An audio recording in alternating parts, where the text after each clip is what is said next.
I'm very excited to introduce to you today Dr. Joel Wallach, because what you're about to hear in the next 120 minutes or so is nothing short of amazing. Our health is one of the most valuable things we have. We all want to be healthy and happy, yet with so much information out there, how do you know who to listen to? How do you know who's telling the truth when it comes to getting well? Dr. Wallach has degrees in agriculture, in veterinary science, and has been a physician for over 35 years. He was in charge of a monumental study that did 26,000 autopsies on animals and humans and 10 million blood chemistries. He's written 11 books. He's been published 70 times all over the world. He's sold over 180 million copies of his book and CD, Dead Doctors Don't Lie. And he's had to sue the FDA 8 times for the right to make certain health claims that are true. When he couldn't get doctors to take note of the fact that the animal industry, because of his research, had eliminated almost every birth defect and over 900 diseases in animals with simple nutritional formulas, and that it should work the same way in humans, he became a physician himself. His work is now changing the lives of millions of individuals around the world. If I told you that almost all chronic diseases such as type 2 diabetes, high blood pressure, arthritis, obesity, fibromyalgia, migraines, eczema, psoriasis, and almost everything else you can think of was the result of nutritional deficiencies, and that you could make them go away 100%, would that be of interest to you and your loved ones? If so, the things you're going to hear in the next 2 hours have the power to change your life forever. Without anything further, let's turn things over to Dr. Wallach. Appreciate the introduction.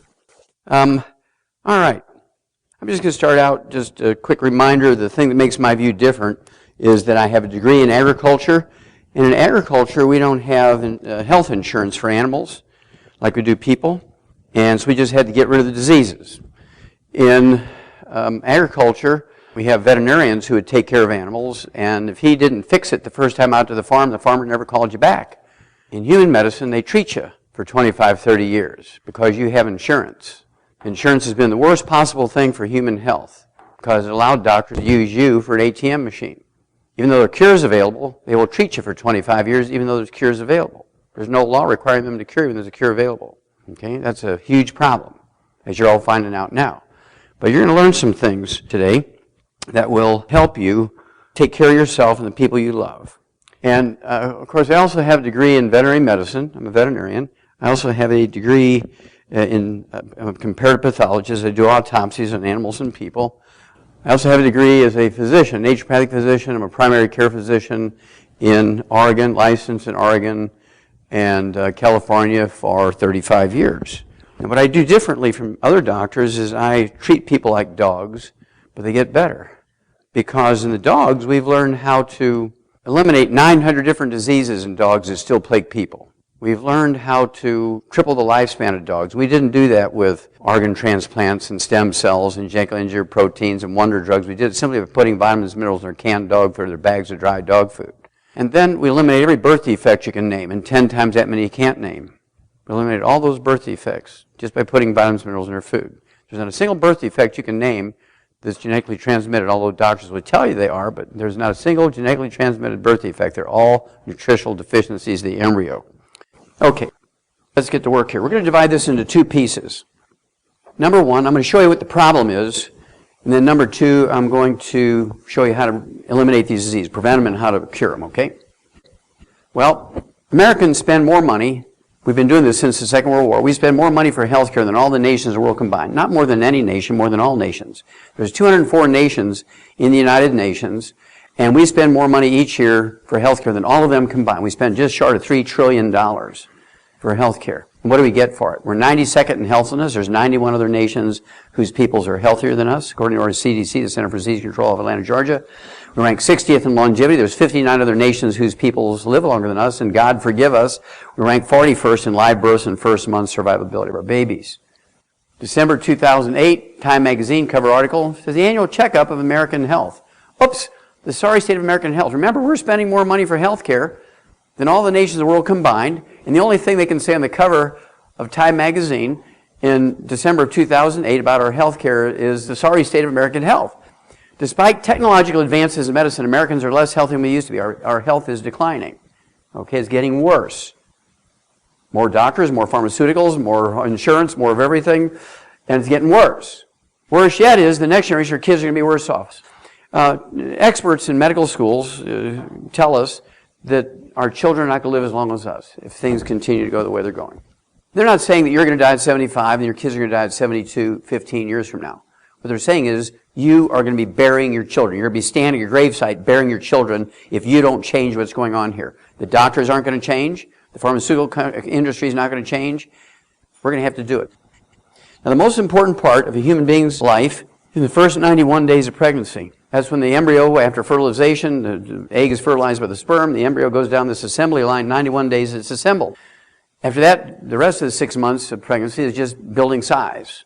It's like a car going down the assembly line. Let's say the car is going down the assembly line. Let's say it's a Rolls Royce. I mean, we're talking about a $250,000 car, a $500,000 car. When it gets to the point where the fuel pump is supposed to be installed, there's no fuel pumps there, but the car keeps going down the assembly line. And then there's a place where the headlights are not supposed to be there. It keeps going down the assembly line, comes off the line. The car will crank, but it won't start because there's no fuel getting to it. Can't drive at night because there's no lights. That's what happens, call them birth defects. There's not a single birth defect that's genetic. All birth defects are, in fact, preventable. We've done it in the animal industry. So let's look at some of this stuff. Just so you don't think I was giving you false figures. When it comes to live births and first-month survivability of our babies, we're number 41 in the world. They say it's the USA shame. That is not true. That is not true. Because you put up money. You spend more money for health care than all the other nations of the world combined. So it's not America's shame. It's the OBGYN shame. If every OBGYN was put in jail for 6 months every time they had a baby born with a birth defect in a pregnancy that they monitored, after a couple of years, there wouldn't be any more babies born with birth defects because they'd learn what I'm going to teach you tonight. So pay attention here. Okay. Now, whether you agree with Sarah Palin's politics or not, she was a very powerful woman. She was the governor of Alaska. She was the vice presidential candidate for this United States for a large party, political party. And her OBGYN, who monitored her pregnancy, allowed her pregnancy to result in a very, I'm sure, very nice child, but with Down syndrome. Trisomy 21, Down syndrome, is not a genetically transmitted disease. It's a simple nutritional deficiency in the first 10 minutes of pregnancy. When a woman misses 2 periods and then she goes on prenatal vitamins, it's 2 months too late. The first 10 minutes of pregnancy, if you don't have everything that baby needs, 1 out of 700 babies, out of the millions of babies that are born every year in America, 1 out of 700 babies in this country are born with Down syndrome. Somebody needs to go to jail here, folks. Totally unnecessary. How many of you heard of cerebral palsy? There's a cerebellum, little part of the brain that controls your fine motor movements so you can play the piano and stand on one foot and balance yourself and all this kind of stuff. It's called the cerebellum. And when a baby's born, it's about the size of a tangerine if it's normal. But babies with cerebral palsy, their cerebellum is the size of a grape. Not genetic, it's just when there was babies going down the assembly line, the stuff that was necessary to make that cerebellum wasn't there. And it could be the size of a grape, it could be half the size of a tangerine, 3/4 of the size of a tangerine. Extremely minor cerebral palsy. There's some modest, some modestly severe, and some severe, and then there's some catastrophic like this young lady. Totally preventable. You see, the embryo starts out as a disc, and then it folds into a tube. And all this stuff going on, if the things aren't there when it's supposed to be, you get these defects. And who should we blame? Should we blame ourselves? Is America's shame? No. It's the OBGYNs. How much nutrition do they get? 0. They get, in 8 years of medical school, they get 0 nutrition. And what is the most important thing in the life of an embryo? Nutrition. Somebody needs to go to jail. And then, talk about all these cleft lip, cleft palates. These are all simple nutritional deficiencies of the embryo. When the baby is a flat disc, it folds up, and it doesn't fold up all at once. It's kind of like a zipper as it's folding. So it starts out at the top and goes on down to the bottom. And you get belly button hernias, you get things like hiatal hernias in the diaphragm. And you can find a good Christian surgeon who will donate his time to sew these little kids up. It'll cost you $250 that save the children for each kid for the anesthesia and the suture material to sew them up so they can suck on a straw and speak intelligibly. They're not going to look beautiful like movie stars because they're still going to have massive scars and things. But these things are totally preventable. So now you're armed, now you're dangerous because you know something. And so when do you start a child with all 90 essential nutrients, all 90 essential vitamins and minerals? Well, before they're conceived. Before they're conceived. All through the pregnancy that they're developed in, from the moment they're born. And after 1 generation, we will never have a child with any birth defect. Now, how many of you heard of genetics? DNA, that double helix, all that kind of stuff. Well, the double helix in the DNA was identified in 1953 by James Watson, an American, and Francis Crick, an Englishman. And they were running up and down, we found it! We know the secret of life now. If you have a genetic disease like diabetes, we can engineer in a test tube a normal gene from you. We can take a stem cell from you. We'll engineer a perfectly normal gene for diabetes, and we'll replace your diabetes genes with it, and we'll get rid of your disease. I mean, they were excited. 9 years later, they actually got the Nobel Prize for it, for mapping out this double helix structure. And I mean, science went to work.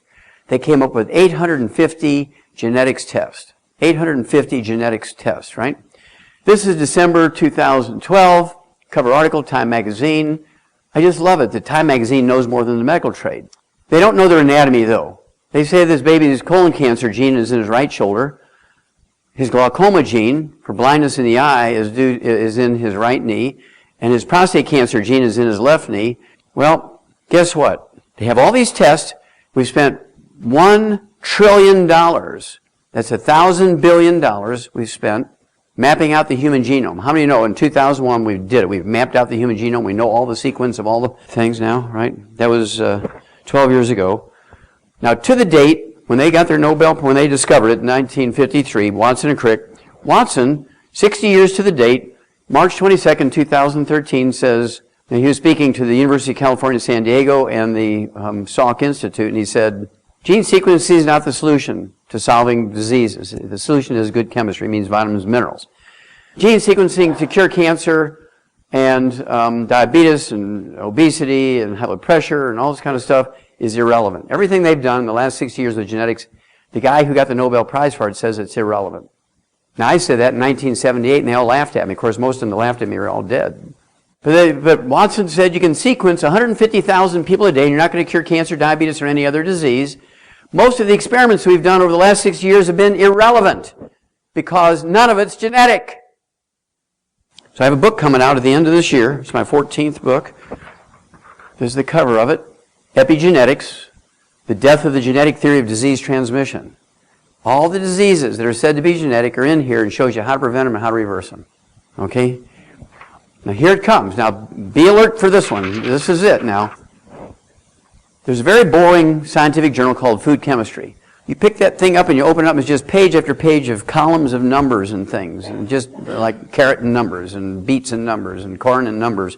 What they do, they send teams of graduate students out to farms, and they personally harvest some carrots and beets and corn and wheat and tomatoes and beans and peas, and then they run them to the lab and they find out what nutrition's in them and they find out what pollution's in them. And then they follow that farmer's harvest to the stores, and they rerun it again for nutrition and pollution and see what pollution was added to it during the processing and getting there, and how much nutrition was lost during the packaging and shipping and unpackaging and putting on the store. Well, in April 2012, April 16, this issue said, commercial available baby foods, they looked at 8 of them. We're talking about Gerber, Similac, Enfamil, very trusted names in America. Okay, commercial available baby foods may contain less than 20% of the recommended levels of many minerals and vitamins. Less than 20%. Dog food has 100%. Laboratory rat food has 100%. Laboratory rabbit food has 100%. Chicken, sheep, pig, horse, cow food has 100%. And your babies and grandbabies have less than 20%. Why is that? Because the medical trade, in 8 years of medical school, gets no nutrition. They just train them how to take your credit card and how to prescribe prescriptions. That's it. This is the cause of most of our problems right here. And so now I'm going to tell you, remember, I have a degree in agriculture, I'm a veterinarian, I'm a comparative pathologist. One project for National Institutes of Health at Emory University, I did over 20,000 autopsies, 20 million chemistries. It's published in a 1,200-page book that's in the Smithsonian Institute as a national treasure. I then went on and became a physician because I couldn't get doctors to do what I was saying to do, so I went and did it myself. Sometimes you just got to do it. And so that's where I come from. Well, in the veterinary industry, we've eliminated 900 different diseases that still plague people. Not with wonder drugs and stem cells and organ transplants and genetically engineered proteins. We did it simply by putting vitamins and minerals in our dog food. We eliminate every birth defect you can name, and 10 times that many you can't. Just simply by putting vitamins and minerals in our dog food. We've tripled their lifespan. 6 years ago, an old dog was 8 years old. Today, an old dog is 25. We did that simply by putting vitamins and minerals in their dog food. And so I decided to treat people like dogs, and you know what? They got better. Newsweek magazine, cover story, and that's most people's initial reaction. They get a little giggle out of this kid. He thinks he's won the lottery. He's clutching this nice warm envelope full of supersized French fries. He is one happy kid, right? But he's doomed. He says, when I grow up, I'm going to weigh 300 pounds. Help. It's not genetic. It's actually a simple nutritional deficiency disease. I don't know how many of you know this, but I actually wrote a book, early 2004, something like that, called Hell's Kitchen. It was actually based on a sermon that I gave in my own church in San Diego. And the pastor gave me permission. We have a CD of it. And I said, Pastor, I want to call it Hell's Kitchen. And he thought for me, he said, well, hell yeah. So I thought he was cool. And so we sell millions of that little CD. And the book, Hell's Kitchen, goes into all the proof that obesity is a simple nutritional deficiency disease. Now, how many of you know that we're the #1 obese nation in the world? We spend more money for health care than all the nations of the world combined, and the only thing we can brag about being #1 in the area of health is we're the most obese nation in the world. And so what does that tell you about what the medical system knows about obesity? Veterinarians know everything about it. I can make prime beef. I can make beef with no fat on it. So I use the same principles, right? In 1978 I started. It's a simple nutritional deficiency. We do this thousands of times a day now. We get people to lose 140 pounds in 100 days. We get people to lose 90 pounds in 75 days. We get thousands of people every day to lose 50 pounds in a couple of months. It's very simple stuff. Once you know what button to push, it's easy. Now here comes the beauty of this whole thing. June 20th, 2013, the AMA declared obesity a disease. Well, hallelujah! See, prior to that time, they said obesity is just people making bad choices in food and lack of exercise and too much screen time and all that kind of stuff. No, it's a simple nutritional deficiency disease. I'm going to prove that to you here in a minute. It's a simple, you take the nutrients and it just goes away. It's real simple. Now, I guarantee you, they didn't do this out of the goodness of their heart that they declared a disease. And here's why I say this. Well, the medical system, because of this new healthcare thing coming on, is hurting, particularly specialists. Medicare, when the doctor bills Medicare for $100, Medicare only pays them $20. So the primary care physicians and family doctors aren't referring patients out anymore. You know, a primary care physician can do a hip replacement operation. There's no law that says he can't. Primary care physician can write prescriptions for radiology to do heart tests, and he can then prescribe you the same drugs that a specialist would. And so suddenly now the family doctors are keeping the complicated patients because Medicare is not paying much anymore. So the specialists are starving. So they're looking around. They're selling their businesses to hospitals. Hospitals are tripling the prices of tests and prostheses and surgeries and procedures and drugs because they have no competition out in the field anymore, so they just triple the price. Once they bought up the last doctor practice in town, they just triple the price. They have no competitors anymore. Isn't that lovely? Now, so why then did doctors declare obesity a disease? Because insurance pays for diseases. They said, well, where are all the fish at? Well, the fish are in obesity. And so we'll declare a disease now so insurance will pay for it. Now we can make our house payment. That's why they did it. It's not because of the goodness of their heart. How many heard of ADD, ADHD, and autism? It has nothing to do with vaccinations. None of those things have anything to do with vaccinations. I'm a pathologist, so I do crazy things. I looked at batch numbers that nobody else did before. I look at batch numbers on vaccinations. There's only less than a dozen manufacturers of childhood vaccinations, and then they private label them to all these distribution companies and everything. Use the same raw materials. They have the same batch numbers no matter whose labels on there. They use the same batch numbers. And they use the same batch numbers in Africa and Asia and Europe and North America and Central America and South America. But 95% of all autism, ADD, and ADHD, 95% is in this country. So it's not the vaccinations. Let's see, remember food chemistry, April 16th, 2012? Our babies are getting less than 20% of the nutrients they require. Your brain requires nutrients. You're getting less. I mean, there's no nutrition in Fruity Pebbles and apple juice. There's no nutrition in Sugar Frosted Flakes and Welch's grape juice. There's no nutrition in Eggos or instant oatmeal and Sunny Delight. That's why we have all these problems with these kids, because their brains are dying of malnutrition, not vaccinations. How many heard of Alzheimer's disease? Raise your hand. This article came out, obviously, February of this year, said Alzheimer's patients could triple by 2050. Well, I guarantee they are, because there's 80 million baby boomers coming along who are reaching that age. They're over 65 now, and so there's 80 million of them. That's 1/3 of our population. So they're going to triple. I mean, that's just sheer, simple fourth grade math. It's not a big deal, right? Doctors say, help us. We need to find something to help us keep the number of Alzheimer's patients down to 13.8 million a year. I'm going to show you how to eliminate it, because it's a physician-caused disease. Alzheimer's disease did not exist in any way, shape, or form in 1942. Today, it's the number 4 killer of adults over the age of 65. Look at who owns all the hospices. Medical doctors. Now here comes the medical doctors. I thought politicians were bad, but medical doctors are the only people who can say 3 lies in the same sentence. Alzheimer's is the only disease amongst the top 6 killers in the USA for which there's no prevention, cure, or treatment. None of those 3 are true. Doctors are so terrible when it comes to dementia. If you reach the age of 65, 1 in 3 of Americans who reach age 65 will die from dementia. They suck when it comes to this, my grandkids would say. Now, why do our kids die before we do? Well, right now, there's more kids under the age of 18 dying of stroke in America than people over the age of 65. That's because stroke is not genetic. Stroke is not an accidental thing or just some dumb thing happening. I actually sued the FDA over this, and I prevailed, but doctors don't pay attention to those sorts of things. They keep doing what they do, right? So what causes stroke? It's a deficiency of, or a ratio problem between omega-3s, 6s, and 9s. I actually sued the FDA over this.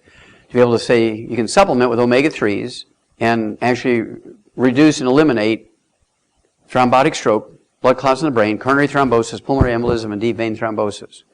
Before I sued the FDA in federal court and prevailed, with my own money, no, we didn't have any organization. It was my money because I couldn't stand it anymore. You see, there's no omega-3s in Cheerios or oatmeal or Sunny Delight. You can only say, before I sued them, you can only say eating foods rich in omega-3s could reduce the risk of thrombotic stroke and coronary thrombosis. I had to sue them to be able to say, like I'm telling you tonight, you can supplement properly and guarantee you're never going to have that problem. Okay?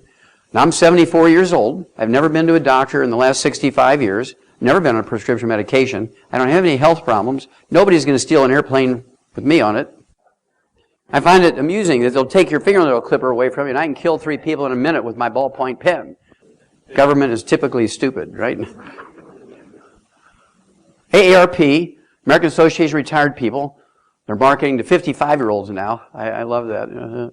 Okay, March 2012, a little over a year ago, cover article, the worst place to be in America when you're sick is an American hospital.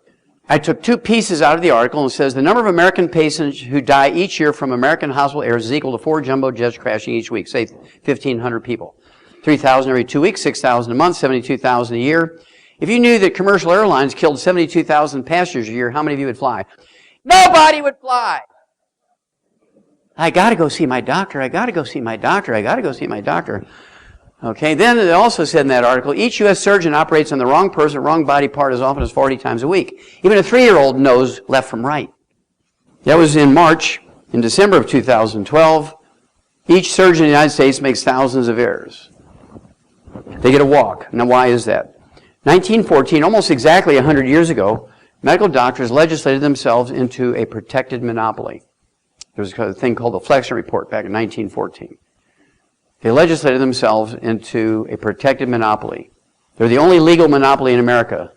They legislated, not only did they legislate themselves into being a monopoly, but they legislated all their competition into being quacks. If you're not an MD, you're a quack. The federal government, the state government, the county and city only recognize MDs. The military only recognizes MDs. And yet they have failed us terribly. We rank 92nd in the world in healthfulness. We rank 60th in longevity. And we rank 41st in live births and first month survivability of our babies. There's no competition.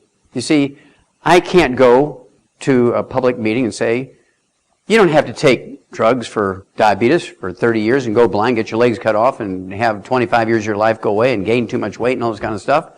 With a little simple nutritional program, which we call the Healthy Blood Sugar Pack, you know, there's over $100 billion worth of research into that Healthy Blood Sugar Pack. Sounds pretty simple, Healthy Blood Sugar Pack, but there's $100 billion worth of research in that. We've known for 70 years it's a simple mineral deficiency disease. You take this, within 4 to 6 weeks you'll be off your medication, you'll be an ex-diabetic. It's that simple. Newsweek magazine cover article, August 2011. The one word that will save your life in a hospital. It's a 2-letter word that every 2-year-old knows. No! Okay, we've given you 6 rounds of chemotherapy. Now you have 3 minutes to live. We want to try this new experimental drug on you. That's because the FDA requires them to tell them how many people out of every 100 they give the drug to, how many are killed by the drug. They're using you as a guinea pig. When they say you've only got weeks to live and we want to try this new experimental drug on you, that's to find out if it kills you or not. And so you should say, no! Wouldn't you rather the last 2 weeks of your life, wouldn't you rather be in your own bed with your dog on your lap, hugging your grandkids, than instead of when your grandkid comes to the hospital because everybody knows you only have days or weeks to live, and the nurse says, no, I'm sorry, honey, you can't go in to see your grandma now. She's being killed by the doctor. That's what it translates to. You can't see your grandma now. She's in intensive care. What kind of nonsense is that? Stop taking them to hospice. Hospice nurses will come to your home. Do hospice at home. Don't give those doctors every last penny the family has. That's the centerfold from that issue in Newsweek magazine. What is he afraid of? This is a universal fear posture, right? No matter what language you speak, no matter what color you are, this is a fear posture. Whether it's spacemen or Godzilla or whatever, right? And so what is he afraid of? Well, I'll tell you, there's 7 doctors on the opposing page coming to him. I want you to look at them and see if they're coming to him with a good Christian heart. They look like a scene from the Night of the Walking Dead TV series. That's because he's the only one in the hospital with money. They're all after him. Everybody else in the hospital is a Medicare patient, and they don't want them. They'll kill each other trying to get to him. Reader's Digest. Very warm, fuzzy magazine. You find it in all professional waiting rooms, whether an attorney or an architect or a doctor or a veterinarian, a dentist. Everybody has Reader's Digest. You don't even need to read it. You know there's going to be warm, fuzzy stories. Dog drags a 2-year-old out of the house during a fire. 4-year-old calls 911, saves grandma's life. That's the kind of stuff that you find in Reader's Digest. Well, in June of 2007, hospital mistakes you can avoid. Look at the font size. It's blood red. It's screaming at you to read this thing. Do you think every doctor made sure this issue was in their waiting room? I don't think so. I spent 20 years in the Air Force myself. I love veterans. And this study came out. It was from the Department of Veterans Affairs did this study. It was a self-study. Okay, and it came out in December of 1997, and they published it to the public in 1999. Hundreds of thousands of mistakes each year in the VA system, 3,000 of which are serious, where they take out the healthy lung, they leave the cancerous lung in.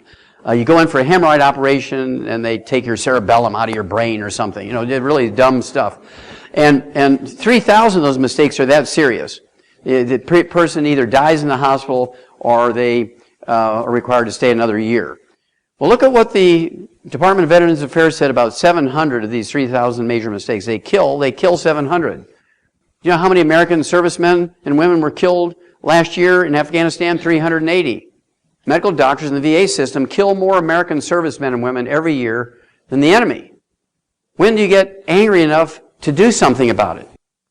Okay, we have to do something. And what it's going to take is for us to stop going to them. We have to take care of our loved ones. We have to take care of ourselves. Last year, we set a record. And more servicemen returning killed themselves than the last 10 years combined. That's because they live on MREs, which is nothing more than a meal bar, and distilled water. No vitamins and minerals. So if you have anybody in the service, in your family or in your church, you need to be sending them the 90 essential nutrients. They'll come home, they'll be okay. They're out there carrying those 80-pound packs. They sweat. They don't get any nutrition. They sweat out all that nutrition. This is one of my favorite stories. It came out February 2007. Look at the title, Patient Protect Thyself. It's kind of vanilla. The data that I'm going to share with you came from the Journal of the American Medical Association, the most prestigious medical journal in America, maybe the world, and the Center for Disease Control, again, that federal agency that tracks this kind of stuff in Atlanta, Georgia. And they said, this article said, using those 2 agencies as their source of information. And it said, each year in America, medical doctors kill, injure, and infect 15 million of their customers at their workplace. Each year in America, medical doctors kill, injure, and infect 15 million of their customers at their workplace. 5.8 million in hospitals and 9.2 million in the private offices and clinics. Now, how many would fly commercial airlines if you knew that they killed, injured, and infected 15 million passengers every year? Nobody would fly. So, we went to war in Afghanistan because the bad guys killed 3,000 New Yorkers. Here's one group of tradesmen here in this country yearly kill, injure, and infect 15 million. Got a few more of these, and I think you'll have the picture, and then we'll get to the diseases. But I think you need to know what the problem is. Being a veterinarian and a physician, this is important to me, this one. Remember I said each year in America, according to the Center for Disease Control, which they also did this study, Center for Disease Control out of Atlanta, and the Journal of the American Medical Association, medical doctors each year in their workplace kill, injure, and infect 15 million. Well, in the hospitals, Remember, this is just the hospitals. This does not include clinics. In the hospital, there's 2 million infections each year. Of those 2 million infections each year, 90,000 die. Okay, now, I'm going to show you. People say, he's exaggerated. Why did I show you this? You haven't seen the next slide yet. Now, how does that happen? How can that happen in a hospital? It's supposed to be a refuge, a place of safety. And so at any rate, what happens is they wear the same white coat, the same pantyhose, the same trousers, the same shoes, room to room to room, dragging snot, pee, poop, blood, pus, viruses, bacteria, fungus, and yeast. By contrast, in a pig barn, by federal law, to prevent the spread of swine flu, if you're a visitor or a worker, every morning when you go into that barn, you have to take a shower with disinfectant soap for like 5 minutes. You tear open a bag with a clean pair of coveralls and boots, and before you go from one pig pen to the next, you're required to stand for 4 minutes in a 4-inch deep tub of disinfectant and then brush your boots off with a brush before you go to the next pig pen. We treat pigs in a barn better than we treat human beings in a hospital in this country. Okay, this came out in August of 2012, about 10 months ago now. One bacteria, C. diff, Clostridium difficile, which is a human poop bacteria, that's where it's only found in human poop. Of those 90,000 deaths each year from infections in hospitals, 30,000, 1/3 of them occur because doctors don't wash their hands. In 1993, there were 85,700 of these C. diff infections reported in hospitals, 30,000 of which result in death. 17 years later, 2010, it went up 400% to just short of 350,000, 346,800. Does this chart give you some sense that they're working hard to prevent the problem? No. There's no consequences. Why should they wash their hands? If they're doing the right thing, that chart should look like that.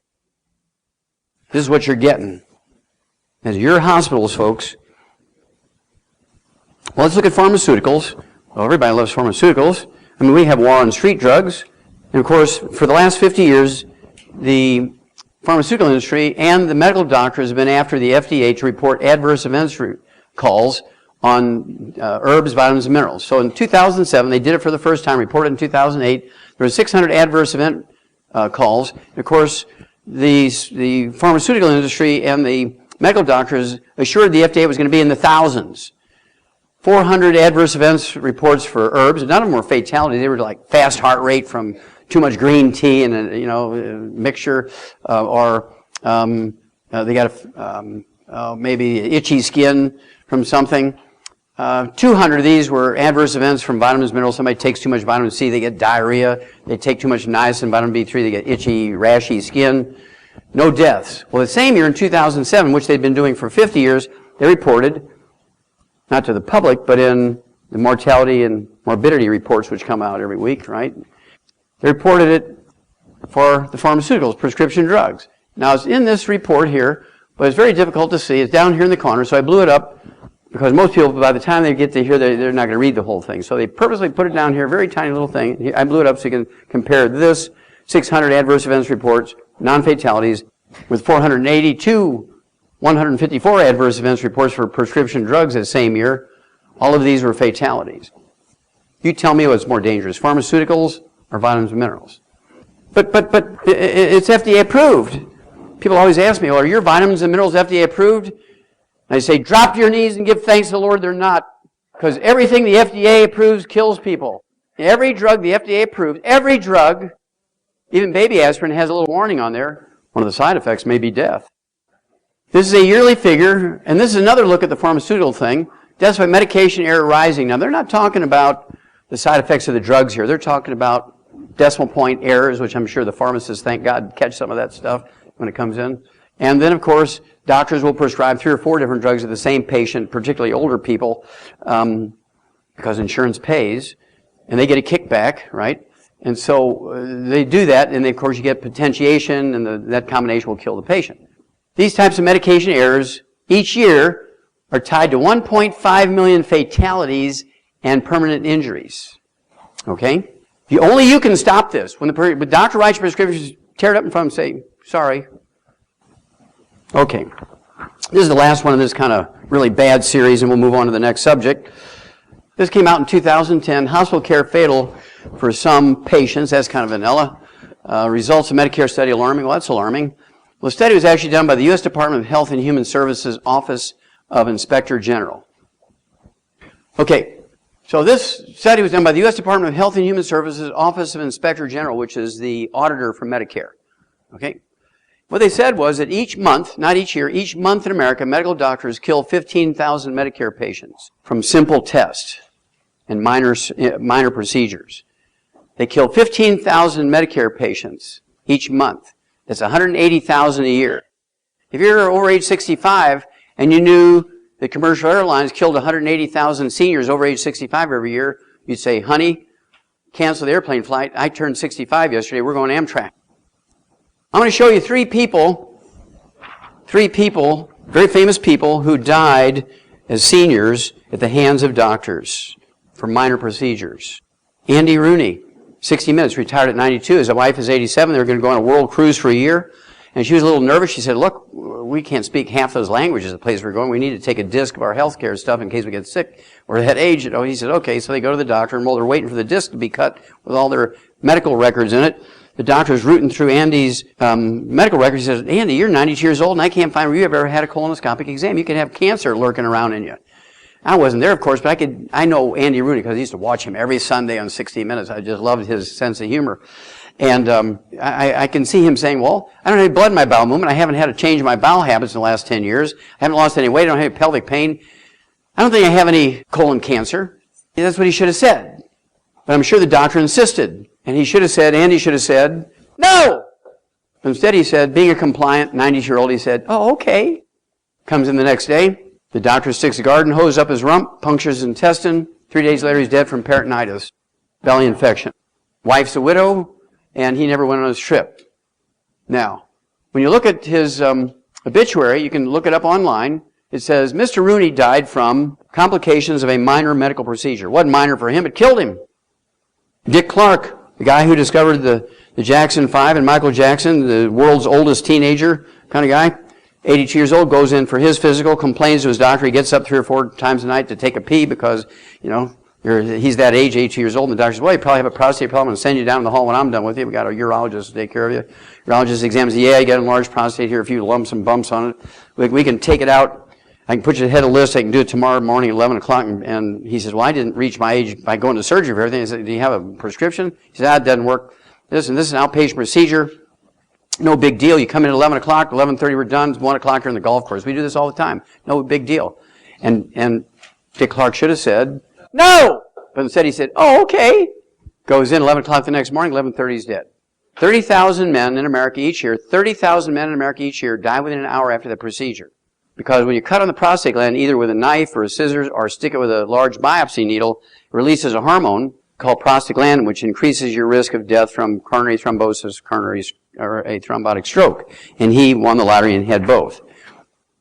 My favorite, though, is Neil Armstrong, our top astronaut, first man to walk on the moon. He personally saved 2 doomed NASA missions, saved the spacecraft, saved the crews, because of his technical knowledge on how to communicate with the machinery and the equipment in a spacecraft from a computer on Earth. I mean, we have more information and more technology in this little smartphone than they had on the spaceships, right? But he had enough, he could save those 2 crews. He goes in for his physical, 82 years old. The doctors come out and said, astronaut Armstrong, that NASA program must be wonderful. You're 82 years old, you have perfect health, you don't have any symptoms of any kind, your laboratory work is perfect. The only thing we can find, one coronary artery is 30% blocked, not going to cause angina, no chest pain. The odds of you getting a heart attack from that are very low. But if you wait 5 or 6 or 8 years, it's a progressive thing. It'll get worse. You could die, go into the hospital with a heart attack, blah, blah, blah. You're fit now. You should let us put a stent in there, do a bypass. You'll never have a heart attack from that artery. He should have said, no! Instead, he said, okay, let's do it! 3 days later, he was dead from complications resulting from an elective cardiovascular procedure, an unnecessary cardiovascular procedure. We could clean that artery out in just a couple of weeks. There was no investigation by NASA. There was no investigation by the New York State Medical Society. There was no investigation by the hospital medical board. What if Al-Qaeda would have kidnapped him, cut his head off on YouTube? We'd have sent in drones. We'd have sent in SEAL Team Number 6. Somebody would have died if they had killed our top astronaut. But if doctors do it, it's okay. Okay, cholesterol. There's not a single disease that's caused by elevated blood cholesterol. Normal cholesterol for a human being is 220 to 270. Where did I get that figure? It's from a study that was done back in the 1950s at the University of California, San Francisco. Stephen B. Hulley was the guy he's a cardiologist, and he's also an epidemiologist. He looked at 300,000 people. Of those 300,000, 6% had blood cholesterols below 200. And for start of the study for 20 years, he thought they were going to be the ones that have the fewest cardiovascular events and live the longest. Well, the ones who lived the longest and didn't have any cardiovascular events were ones who had cholesterol of 220, 270. He reported that in the Journal of the American Medical Association. You know how many doctors paid attention to it? Zero.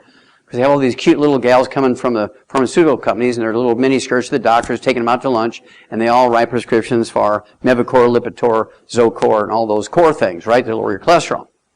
Well, I actually did a study. When you do 20,000 autopsies and 10 million chemistries, you have a lot of material. I wrote 75 scientific papers, plus that book out of the deal.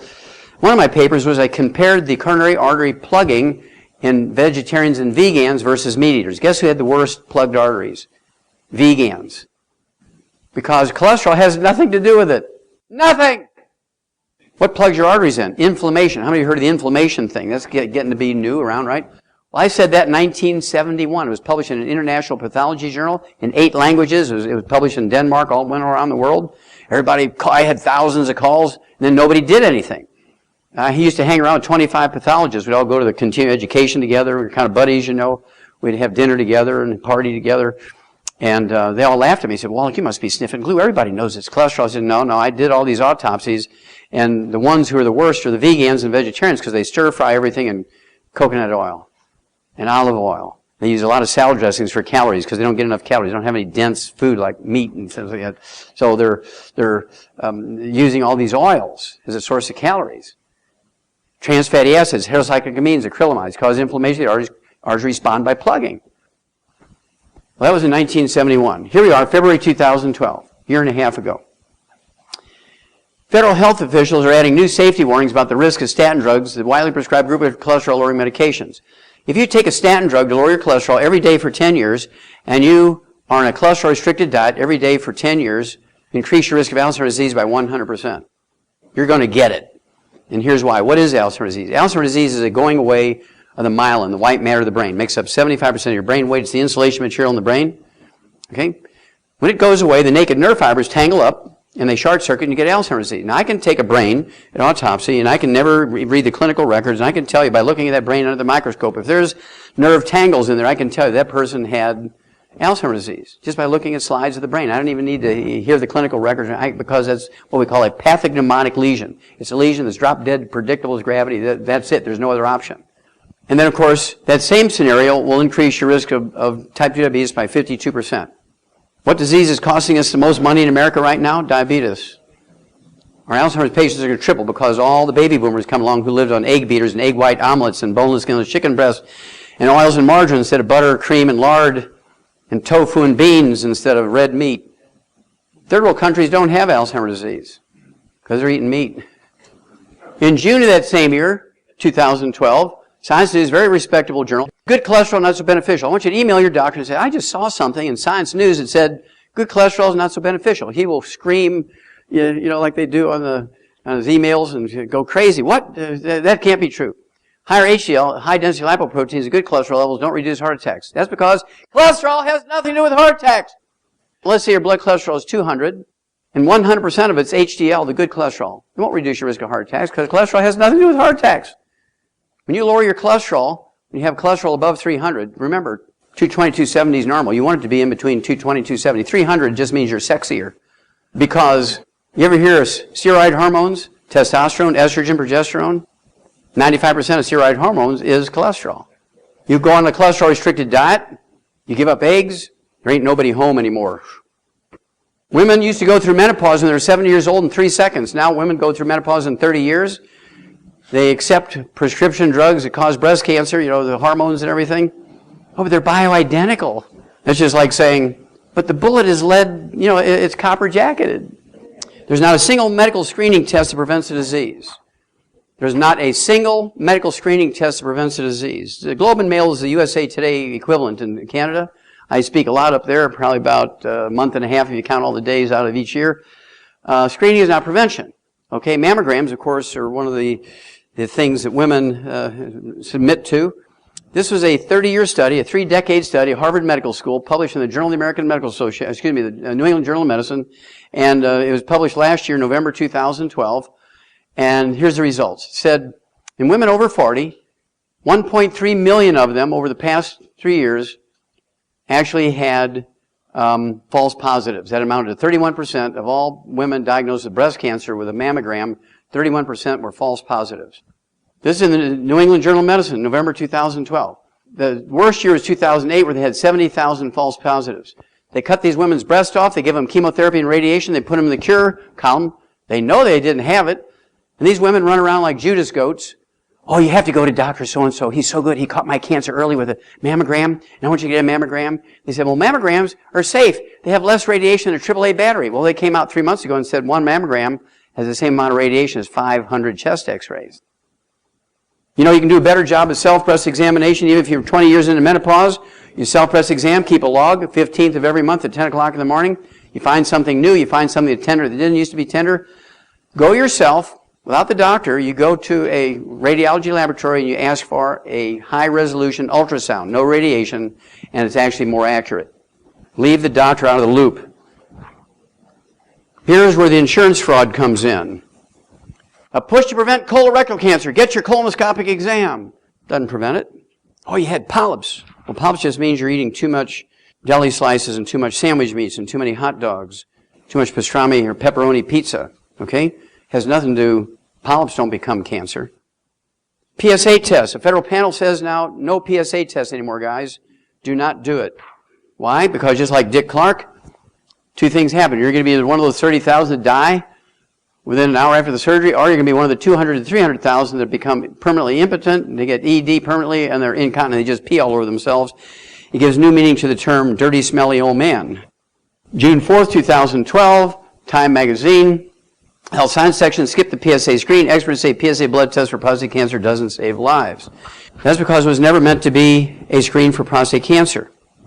The most important part of Warren Buffett's announcement that he was diagnosed with prostate cancer was this paragraph down here. Richard Ablin, the scientist who discovered PSA, calls the testing's widespread use a public health disaster. The guy who invented it calls it a public health disaster. That's because it doesn't diagnose prostate cancer, and you can actually, through an examination, you can actually make it go up. That's why he calls it, Richard Ablin calls it, the guy who invented it, calls it a public health disaster. Okay, well, now we're going to switch to diet. I think you got an idea that doctors and hospitals are dangerous. Pharmaceuticals are dangerous. They are not your first choice. You have to take some responsibility here, okay? This was a Harvard study they did in 1990 for males and females in America. Came out in 1997 to the public. And what they looked at was lifespans county by county. What they're going to do is find out which county lived the longest in America. Well, I thought it was kind of clever. And then they were going to find out what medical care, what medical services they had there. They're going to duplicate that in all the other counties in America and upgrade our average lifespan. Now, from a superficial standpoint, you say, well, man, that's pretty cool. They're thinking about America. But they knew that they were going to have to increase the amount of medical care in every other county, right? Well, what they didn't plan on was they found out that every county in America has the same medical care. You can live under the bridge and be homeless and illiterate, never worked a day in your life, didn't ever have any insurance. You crawl into an emergency room, you will get the same care that a billionaire gets. Not because doctors love you and they're altruistic and they're good Christians. They give this guy living under the bridge the same medical care that a billionaire gets because insurance pays. What they found out was the longest lived people in America are in the purple, in the Midwest, the upper Midwest, and the upper Plain states. The shortest lived people in America in the old Confederate states, plus Cook County, Chicago, and Lake County and Gary, Indiana. Everything west of the Mississippi River is an Indian reservation. It's yellow, orange, and red. These are the shortest lived people. The people in the purple, they live 25 years longer than the purple. It's not genetic. What they did find out was how they eat. These people in the purple counties are all people from Scandinavia. Norwegians, Swiss, Swedes, Finnish, Danish, Austrians. They cook everything by roasting, stewing, grilling. How do they cook in the Old South and in Cook County and Lake County? If you never again eat fried foods, if you never again give your children, your grandchildren, your nieces and nephews your fried chicken, you'll add 25 years to their life. If you don't even give them any vitamins and minerals, if you just don't ever eat fried foods again. That's what this study, this is a Harvard study. Well, 23 years later, the University of Wisconsin repeated it. Dietary habits, not hospitals, affect how counties' health care rank. They picked Pennsylvania because it was the worst and the best. It was the good, bad, and the ugly. Philadelphia County, where the city of Philadelphia is in, obviously. First in healthcare, we're talking about most doctors per patient, more hospitals, more CAT scan machines, more pharmacists, more prosthesis. I mean, more of everything. More massage therapists, right? But it had the worst overall health. You see, it's not hospitals, with the exception of bleeding emergencies. That's where they shine, is bleeding emergencies. But when it comes to diabetes and high blood pressure and heart disease, they know nothing. When it comes to obesity, they know nothing. They don't know anything there. All they're taught to do is prescribe drugs. They don't know. I can't forgive them for that because they've had 100 years for somebody to stand back and say, you know, we're killing more people than the enemy. We need to stop what we're doing until we figure out a better way. Why is a dumb farm boy from Missouri the one that's doing it? This guy's been dead for 35 years. He's still killing people. Fried food causes trans fatty acids and heterocyclamines and acrylamides. They cause cancer. There's no doubt about that. The FDA knows that. They keep preaching it. Everybody keeps going to Kentucky Fried Chicken. So here's what I urge you to do. I urge you to take your kids, your grandkids to Kentucky Fried Chicken and show them how to eat there safely, because they're going to go with their friends. You can eat Kentucky Roasted Chicken, KRC. You can eat their salad bar. That's it. Nothing else there is safe. Same way with McDonald's. I'm on the road a lot, so I eat a lot of McDonald's, but I'll just have their quarter pounder with some cheese on it, lettuce, tomatoes, and onions, because I get it in 8 minutes, and it only costs me $3. If I go to Fridays, the same thing will cost me $18, right? But I don't eat the bun, I don't eat the mayonnaise, I don't eat the salads, I don't eat the dressing and all that kind of stuff. I just have my burger, which is 100% meat, and then I put some cheese on there, and I put my lettuce, tomatoes, and onions, and pickles. I use mustard, because all that is mustard seeds and vinegar and salt and water. There's nothing else in there, okay? And so you can be very selective. No fried foods. I do eat their little parfaits, which is a yogurt with 2 ounces of yogurt in it. It has 4 blueberries and a half a strawberry. I know because I do an autopsy on them every time I eat them. This came out October 2012. Just one multiple a day can reduce your risk of cancer. One particular mineral, we've known this since 1957. One mineral, actually went back actually in 1912. One mineral called selenium can reduce your risk of breast cancer, ladies, by 82% if you take 200 micrograms a day. Any woman who didn't have her OBGYN tell you to take 200 micrograms of selenium every day should be put in jail for mass murder. You also, if you cook your meat medium rare instead of well done, you reduce your risk of breast cancer, ladies. It was University of South Carolina did this study, came out in 1998. Reduce your risk of breast cancer by 462%. I don't even know what that means. I know what 100% means, but what does 462% mean? Reduce your risk of 462% of breast cancer if you eat your meat cooked medium rare rather than well done, because of the heterocyclamines and acrylamides that occur when you burn meat. Anybody own a dog? Anybody own a dog? I've already given you the statistics. We've tripled their lifespan. We've eliminated 900 diseases that we still have. And everybody knows you can't give table scraps to a dog because it messes up all the ratios in the food. You buy food that's, I don't know what it is now, 50, 60 cents a can for a perfect diet, perfect nutrition, biochemical nutrition. And triple the lifespan, you eliminate all these diseases. The only time you take the dog, if you give him dog food, the only time you take him to the vet is once a year for a rabies shot, because that's the law. You can have a dog for 25 years unless they're really clumsy and stupid and chase cars and get run over. Other than stuff like that, you only have to take your dog for 25 years once a year to the vet to get a rabies shot. Why do we feed our kids and our grandkids food that we know will kill a dog? So, as I told you earlier, I started treating my patients like dogs. We came up with a 90 for life program. How long do you need to take it? For life. How long do you need oxygen? For life. How long do you need water? For life. How long do you need God? For life. How long do you need the 90 essential nutrients? For life. Who came up with the 90 essential nutrients? God. Okay? The Garden of Eden was perfect. It had everything in it. Now, everybody can't go there. There's 7 billion people on earth. But we can take the information. We actually analyzed this all. That we know what's in the Garden of Eden. It was the first map quest. I don't know if you realize that. The first map quest is in the Old Testament. The Garden of Eden was east of Eden. There are 4 rivers that dump into it, right? Kishon, Pishon, the Tigris and Euphrates.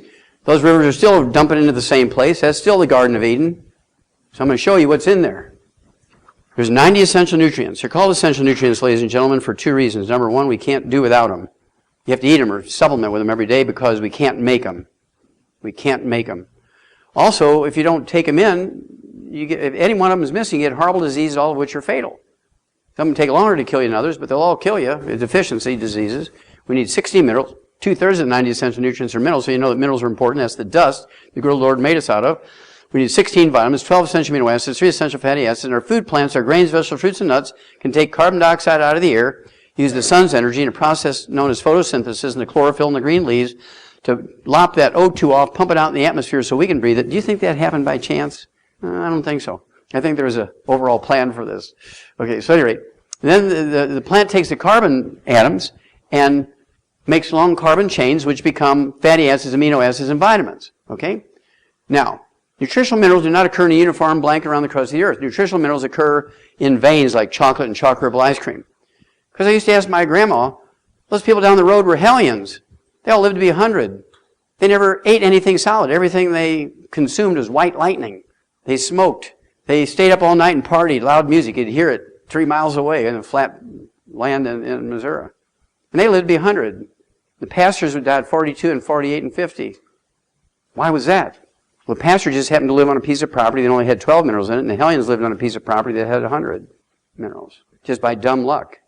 But the pastor can supplement, can't he? Now, how many can remember going to your grandma and grandma's house, and they had a grandma and grandpa's house, and they had a wood stove? Anybody remember the wood stove days? Some of you may still have a wood stove or a fireplace. What did everybody do with the wood ashes every morning? Did they throw them in the recycling bin to save the earth? Where did the wood ashes go? In the garden. They went in the garden. Well, wood ashes are not ashes. Somebody gave them that name thousands of years ago, and they kind of stuck affectionately. But that powder that's left in the stove, in the fireplace, in the fire pit is actually the minerals that the trees sucked up out of the ground. When you burn the carbon in the wood, the minerals don't burn. They just fall out as dust. Well, there's that word dust again. Okay, into the fireplace or the wood stove or the fire pit. Then you take them up and you throw them, you broadcast them out in the garden.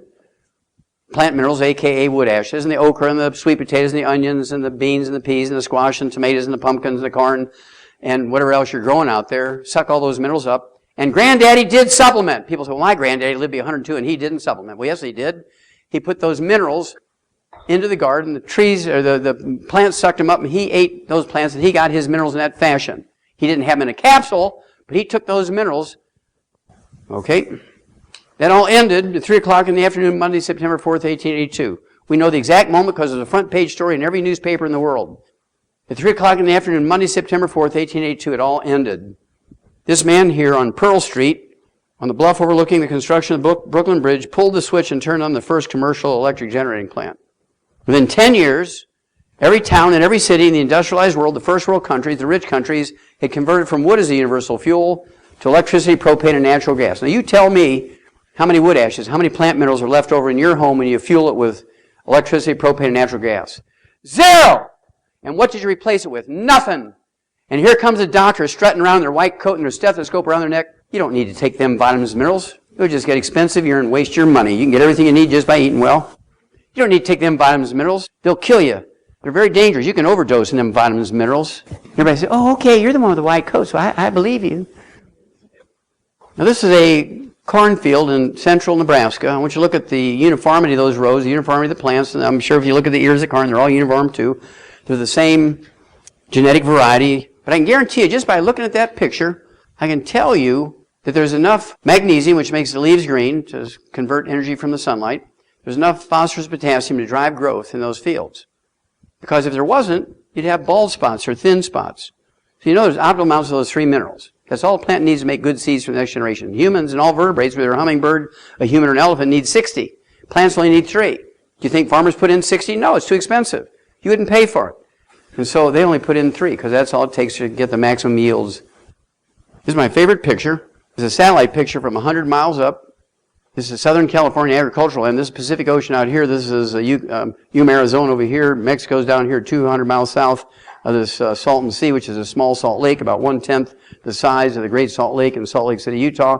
But why don't you see, remember I told you that nutritional minerals occur in veins like chocolate and chocolate ripple ice cream. This is what you're seeing here. All these different swirls and whirls. They're different veins of minerals and mixtures of minerals, different amounts of each one. So if you were to grow tomatoes in every square foot, that's about 100 square miles because this picture is taken from 100 miles up. When you grow tomatoes in every square foot of that 100 square miles down there, could you guarantee, without supplementation, that each tomato is going to give you the exact same amount and variety of minerals? No. I mean, you don't have to know anything, but you just look at that picture, you know it's not the same. Well, in the animal industry, we know that.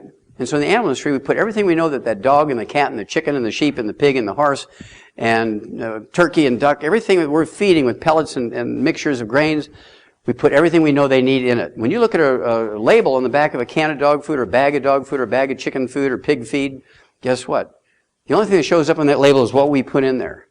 Because if they were to analyze each batch, guess what? That can of dog food costs you $500. The only thing that label represents is what we put in there.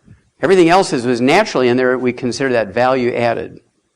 And see, every morning when you wake up, it's the grace of God you woke up, because the night before when you ate dinner, if you didn't supplement with the 90 essential nutrients, you don't know if you're going to die that night by missing one of those. That's how critical it is.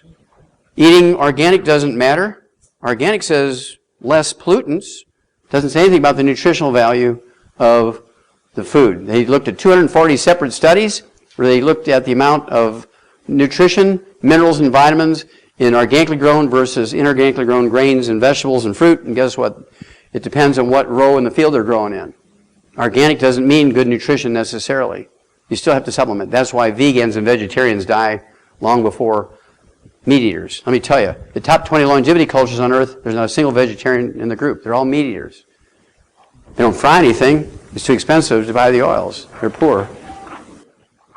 Now this is the core of everything we do. We have 100 cubic miles of this stuff. This is a compost that has 77 minerals in it. It is totally pollutant free. It's the only place in America that's totally pollutant free. Now that's because the road that these guys are standing on at 3,000 foot elevation. So if the water would raise from the underground aquifers, the underground rivers bring pollutants into this stuff, it'd be the second flood. Okay, it'd be bad. It'd be like 2/3 of a mile deep. Also, this cap up here is 25 feet of marine limestone. We know that because the animal and plant fossils that are in there are from the oceans. So we know this has been under the oceans for thousands and thousands of years. Was this from the flood? I don't know.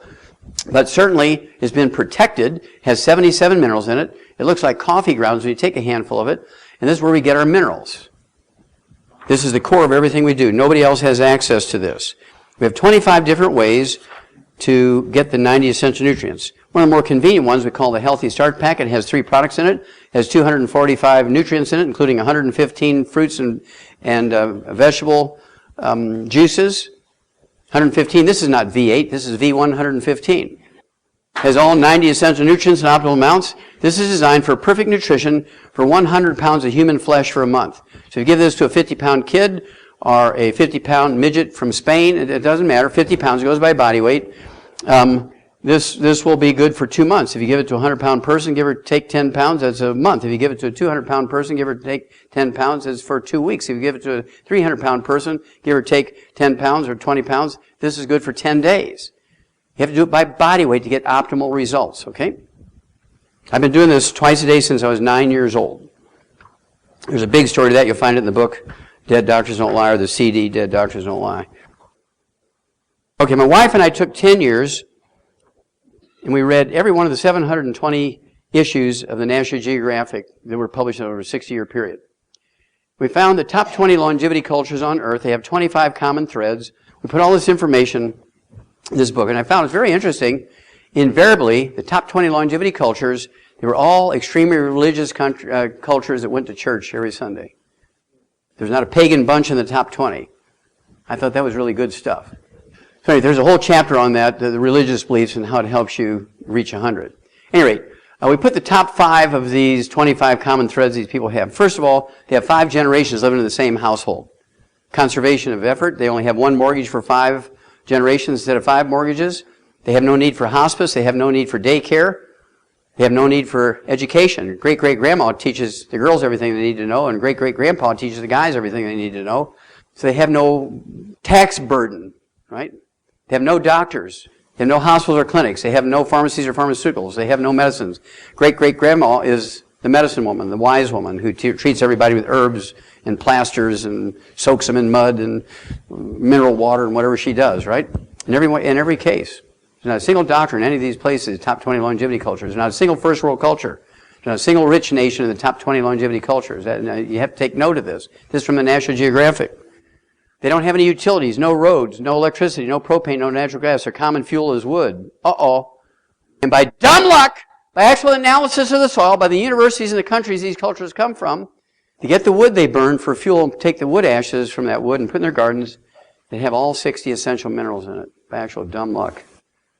See, it's not genetic, it's just dumb luck.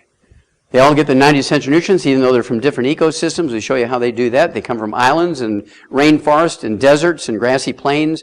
They come from mountainsides. They come from all kinds of places, but yet they all get the 90 essential nutrients, including the 60 essential minerals from their wood ashes. They have other sources, like glacial milk. It's a runoff from glaciers that grind up the rocks and things, but they also put their wood ashes, and the wood they burn for fuel grows on land that has more than 60 minerals in it. They all live on a calorie-restricted diet. How many of you know that calorie restriction will add years to your life? There is a science that came out in the 1400s. The first guy that wrote a book on it called The Art of Living Long was Luigi Carnero. There's a whole chapter devoted to him in the calorie-restricted diet thing. I'll give you an example real quick. This works in every species of animal and humans, okay? No doubt about it. Let's take a 3-pound male laboratory rat, and let's say he eats 2 ounces a day of Ralston Purina laboratory rat pellets. What I'm going to do is I'm going to take, let's say he'll live 6 years on that diet. If you do nothing to him, you just feed him, he'll live 6 years. But if I take the nutrition, the vitamins and minerals that's in those 2 ounces of those laboratory rat pellets, put them in 1 ounce, I've cut the calories in half, but I've doubled the nutrition per mouthful. That rat will live to be 12 years of age. Monkeys do it, sheep do it, pigs do it, dogs do it, humans do it. He wrote his first book called The Art of Living Long. Okay, he'd lived to be 103 when the doctor said he wouldn't see his 33rd birthday. He was 32 years old. And he did it with a calorie-restricted diet and eating more wood ashes. Now, these people don't get any bad stuff. They don't eat fried foods. They don't get any processed meats with nitrates and nitrites. They don't drink any carbonated drinks. Not because they wouldn't if that stuff was there, but who's going to build drive-thrus to sell that kind of thing? There's no roads, no cars. I mean, why would you build drive-thrus for a bunch of guys on burros? It ain't going to work. Okay, so by default, they're getting their wood ashes or minerals, and by default, they're poor. They only can afford 900 calories a day. These people, on the average, take in 900 calories a day. Americans, according to the New England Centenarian Study, which comes out every year by Harvard Medical School, they say Americans take in 2,800 to 3,200 calories every day. These people take in an average of 900. It's not because they know low calories is good for them. It's because they're just poor. They can only afford that. Their gardens are as big as this table here. They're postage stamp gardens. Now, they do get 20 times to 50 times the antioxidants we do as actually measured by ORAC points. ORAC is an acronym or abbreviation for oxygen radical absorption capacity. It tells you how many free radicals are neutralized by the antioxidants in a food. This is where the super juices came from. Mangosteen, goji, acai berry, pomegranate juice, Patagonian wild blueberries, New Zealand black currants, and all these exotic juices. They're very, very good. They have high antioxidants, but they're only 1/25 to the recipe. Americans take in 1,500 ORAC points, 1,500. According to Harvard Medical School, these people take in 20,000 to 50,000. Personally, I take in 100,000 every day. I kind of hit it hard. Now, this was the last National Geographic I read. Oh, yeah, it's May of 2013. Look at that. This baby will live to be 120. And when you read it, and you read my book, Immortality, you'll see that they read Immortality because every point they make is taken chapter by chapter. And I love it. It's great. Because in the Western Hemisphere, the longest-lived people in the Western Hemisphere are the Nicoyans from the Nicoyan Peninsula in Costa Rica, Central America.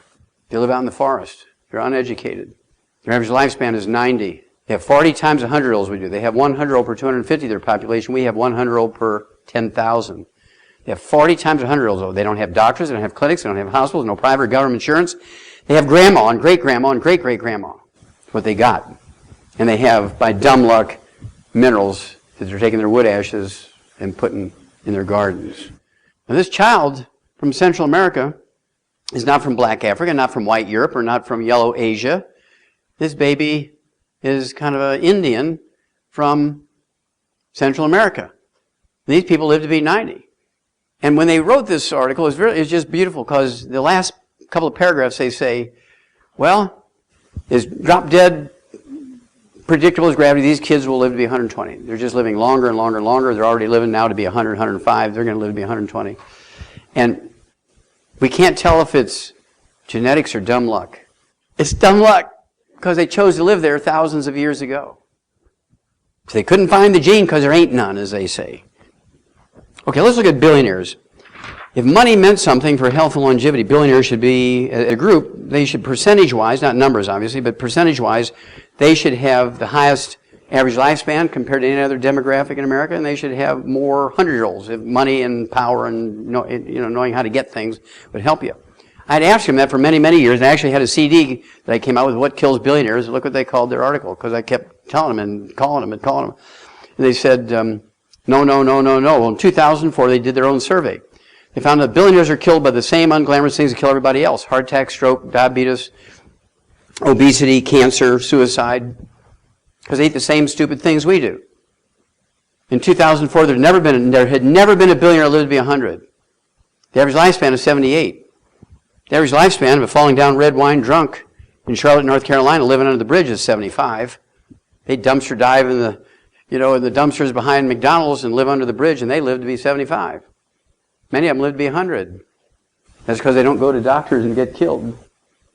Well, the billionaires didn't like that report, and so they said, look, we want you to redo that. So Forbes magazine did it again 7 years later. They redid it, and it came out in March of 2011. Remember, the first one was 2004. They said, as of March of 2011, there's still not been a billionaire that lived to be 100. All the statistics from all the things they looked at in 2004 were exactly the same statistically, except one. One of the subjects was dramatically different, and that was the average lifespan. One did change dramatically. It was lifespan. In 2004, it was 78. In 2011, 66. It dropped 12 years. That's statistically impossible. In 7 years to drop 12 years, ain't happening. Okay, that was driven. I mean, I could see them losing a week. I could see them losing a month or something like that. But in 7 years' time, they're not going to lose 12 years. How did that happen? So I treat a lot of billionaires. They come to me with terminal diseases. They're told they're inoperable, have less than a year to live, less than 6 months to live. And I cure them. And so I have this big entourage of billionaires who follow what we do. They love the 90 for life. They got their whole families on it and so on. So I call them up and they say, look, I need 10 of you to ask 10 or 15 or 20 of your billionaire buddies in your country clubs one question for me. Oh yeah, well, Wallach, anything. So I want you to ask them if they've done anything proactive, if they've done anything different since that first report came out from Forbes in 2004 that said none of them lived to be 100, they only lived to be an average of 78. Did they do anything special? Called me back a week later and said, well, that was very perceptible. I'm like, yeah. On the average, every billionaire spent $500,000, $500,000 building fitness centers in their house and their workplaces and their offices, and they got these computers that were voice activated so they could be rowing for 3 hours and giving instructions for their businesses and listening to reports and everything from this computer. Exercise is the most dangerous thing you can voluntarily get involved with if you do it incorrectly. It will kill more people than anything else. Now I'm going to tell you more details in a minute, so bear with me. You've got to do a little bit more before I get to that piece, so just remember that. Exercise is dangerous. Steve Jobs died 10 years before the average billionaire. Smart, no doubt about that. Lots of money, no doubt about that. But he was an unsupplemented vegan. He hired a 5-star vegan chef to cook everything from him. They spent lots of money, flew in organic food from everywhere. They stir-fried it in organic, extra, virgin olive oil and coconut oil. And then when he got his pancreatic cancer, which is predictable, because of all those heterocyclamines and acrylamides and trans fatty acids from the heated oils, he went to the most well-respected, most highly regarded, most published, and most funded cancer research doctor in America. Bam! He was dead. He died as sure as that doctor shot him in the head. He should have gone to Costa Rica and find the oldest person there and say, I want you to feed me like you're eating. Here's some extra money. Give me what you're eating. And he'd still be alive today. Exercise. Exercise is a very, very dangerous enterprise. The average lifespan, when you take all professional athletes together, all sports, you add them together, the average lifespan of a professional athlete is 62. You take the average lifespan of a professional football player, when you take out all the suicides, is 51. There has never been, with the exception of 3 black guys from the old Negro Baseball League days back in the 1920s, there has never been a professional athlete ever lived to be 100. If exercise is so good, how come they don't live to be 100? They get paid. Their only job is to stay healthy. That's their only job. When they get paid $3 million a game, their whole responsibility is to eat right, supplement right, exercise right, sleep, avoid all the bad stuff. That's all they're getting paid for, is to stay healthy and perform. They have whole seasons off and they still get paid every month. It's wild when you think about it. And their average lifespan is 62 and none of them live to be 100. Well, why is that? That's because when you exercise, you sweat, don't you? And people love you and you're sweating in your job. You're working in a factory. It's 120 degrees in the factory. You're throwing bales of hay. Whatever your work is, you're roofing in the summertime, that kind of stuff. They tell you to take plenty of what? That's what kills you. Because, here's why, That's the obvious question. Why? Because sweat is not water. Sweat is a soup that contains all the nutrients in your blood. Let's say you're eating 65, 72 nutrients. You haven't quite gotten to the 90 yet. The same principle is true for 90, but the average person isn't taking the 90 yet. So let's say they're getting 65 to 72 nutrients in their food, and they're sweating out 65 to 72 nutrients.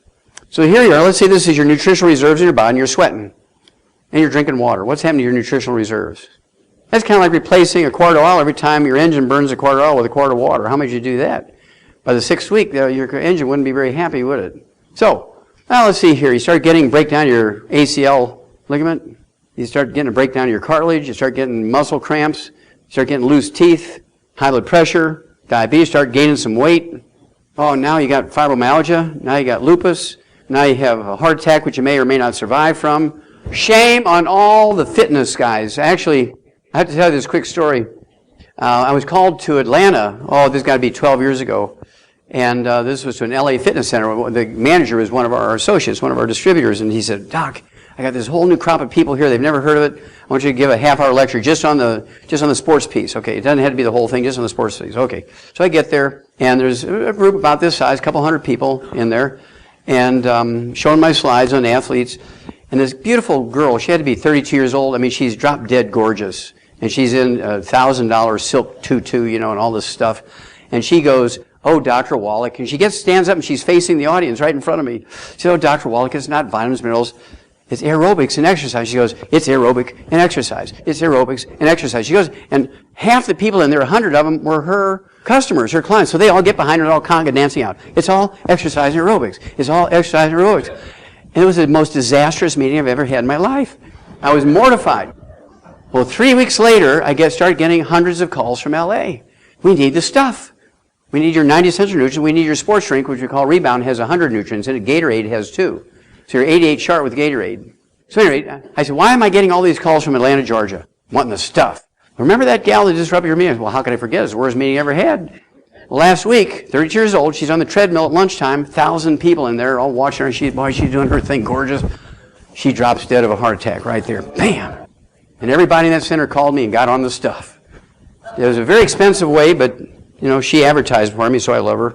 Now, the Journal of the American Medical Association, 1982. The Journal of the American Medical Association, 1982. While running, a man's risk of heart attack death increases by a factor of 700%. Because it's all honey. Be sure you drink plenty of water. You're out there sweating out your 60 to 70 nutrients. You're just replacing it with water. You're going to die. You're going to break down. You can't run an engine on 6 quarts of water when it should be 6 quarts of oil. It's that simple. This fellow here ran 100 marathons. Brian Maxwell is one of the top athletes in Canada. He was considered a fitness guru. Heart attack claims another fitness guru. Dies at 51 of a heart attack from, actually the heart attack he died from was a simple deficiency of a single mineral. I've actually done 1,700 autopsies on people that died of that one type of heart attack. I'm an expert at it, not because I'm bragging, it's just nobody else has done 1,700 autopsies on people that died of that thing. And so he actually ran 100 marathons, never came in less than 5th, had 14 gold medals. 3 in the Olympics, 11 were in the Ironman things, the World Games and the triathlons. This guy was as fit as a human being could be, and he dies at 51 of a heart attack because he sweat out all his minerals. Just drank water. In his book, you read his book. Jim Fix, the first guy I showed you, that orange book. You look in the index under vitamins and minerals, it says, go to page 165. You go to page 165, it says, don't take vitamins and minerals. You get everything you need from your food. Just run, you'll live longer. And thousands and thousands and thousands and millions of people listen to him. Why would you follow somebody's advice who died at 51 and 52 doing what they're telling you to do? Now, if he lived to be 150, I'd do it, right? But died at 51, 52 is not a very good recommendation. This guy here collapsed during a playoff game.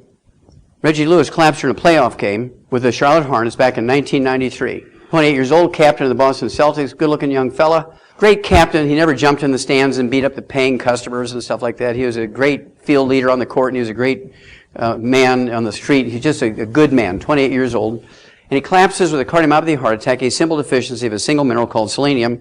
And he didn't die. He was taken to the hospital, and they were able to keep him alive. So the Celtics got a team of 12 of the top cardiologists from around the world. And while they were arguing amongst themselves who's going to be the head cardiologist to determine whether he got a heart transplant or what they were going to do with him, and if they did a heart transplant, he'd be the first professional athlete to get back and play with a heart transplant. So they're kind of excited about that. He dies of his second cardiomyopathy heart attack 2 weeks later because nobody gave him 50 cents worth of selenium.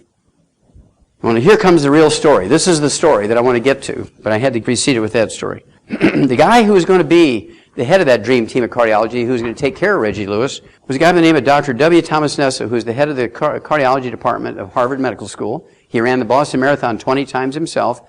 He was the cardiologist for the NBA. He was a cardiologist for the Celtics. He taught cardiology in the medical school, of course, but he also taught it at CME, continuing medical education stuff for doctors and nurses.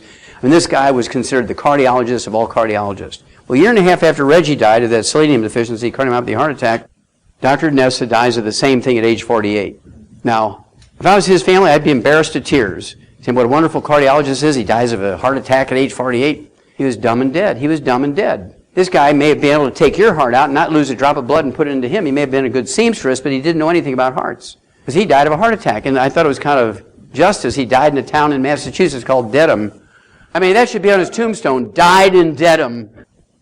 Now, I don't have a doctor. I told you, I haven't been to a doctor in 65 years. The only piece of paper, truly the only piece of paper in my health record is one piece of paper. It's my birth certificate. There's nothing else in there. I'm 74 years old. Everybody in America would be the same way. Just think about it. Just think how humble the medical system would be if everybody in America were like me medically.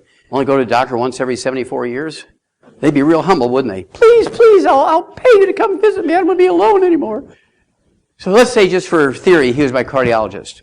He said, okay, Wallach, you're 74 years old now. You got to watch your blood pressure. I want you to give up salt. Well, if he said that to me, and I knew what his future was going to be, I would go around and I would get every salt shaker in Charlotte. I'd leave a buck so they didn't think I'm stealing them. I'd build a 2-foot frame around my bed, and I'd fill that frame, with Celtic salt, Celtic salt, Himalayan salt, sea salt, Morton salt, every kind of salt, pink salt, yellow salt, brown salt, everything you can think of. And I'd get naked every night, and I'd wiggle around until I'm sleeping in a cocoon of salt every night. If he said that eggs were bad for you because of cholesterol, I'd eat 25 a day. If he said that exercise was good for you, I'd lay on that bed of salt, eating my eggs, and I wouldn't even blink. Because I wouldn't want to be like him at age 48, dead, dead, dead. Now, following his advice, this is what happens. This is the gal here, Renelda Pierce, 19 years old, was chased by every professional women's basketball team in the world. She was 6'5", could do the Air Jordan thing. She was just a lovely girl. And she chose to say, look, I'm going to take 2 years of academics first. I'm going to go to Florida State. Make a long story short, halfway through her freshman year, she drops dead during a game at age 19 from a ruptured aneurysm, which is caused by a deficiency of a single mineral copper. She's drinking Gatorade. Go look and try and find any copper in Gatorade. There's no copper in Gatorade. There's no selenium in Gatorade. They killed that girl as sure as they shot her. And then they have the gall to say that she died of a genetic disease. She died of a simple copper deficiency. If she'd taken the 90s, she'd still be alive today. Wes Leonard, there was a playoff, a sudden death playoff in western Michigan for a semifinal game. Make a long story short, he catches the tip-off. He runs across the court, slam dunks it. His team wins sudden death, 54-52. This is him just seconds after he makes those points. His teammates lift him up. 3 seconds after this picture was taken, he drops dead of a cardiomyopathy heart attack, age 16. Now, the medical examiner had a moment here. This is a national story. The medical examiner had a moment. They got his name spelt right. Medical examiner David Start said the stress Leonard placed on his heart through athletics could have played, notice these wiggle words, could have played a role, but his death could not be easily explained. It is explained. It's a deficiency of selenium caused by sweating and drinking water or Gatorade. Now, he had a chance to save every kid in America there, because everybody read that story. That man should go to jail forever, and when he dies, the natural cause of his body should be fed to a rabid dog. That's the meanest thing I can think of. What doctors want to do, as a result of Wes Leonard dying, let's do more EKGs. That's not going to do anything for a nutritional deficiency. It doesn't show up on an EKG. This girl, L.A., dropped dead of cardiomyopathy heart attack. She was a cheerleader. Girls sweat.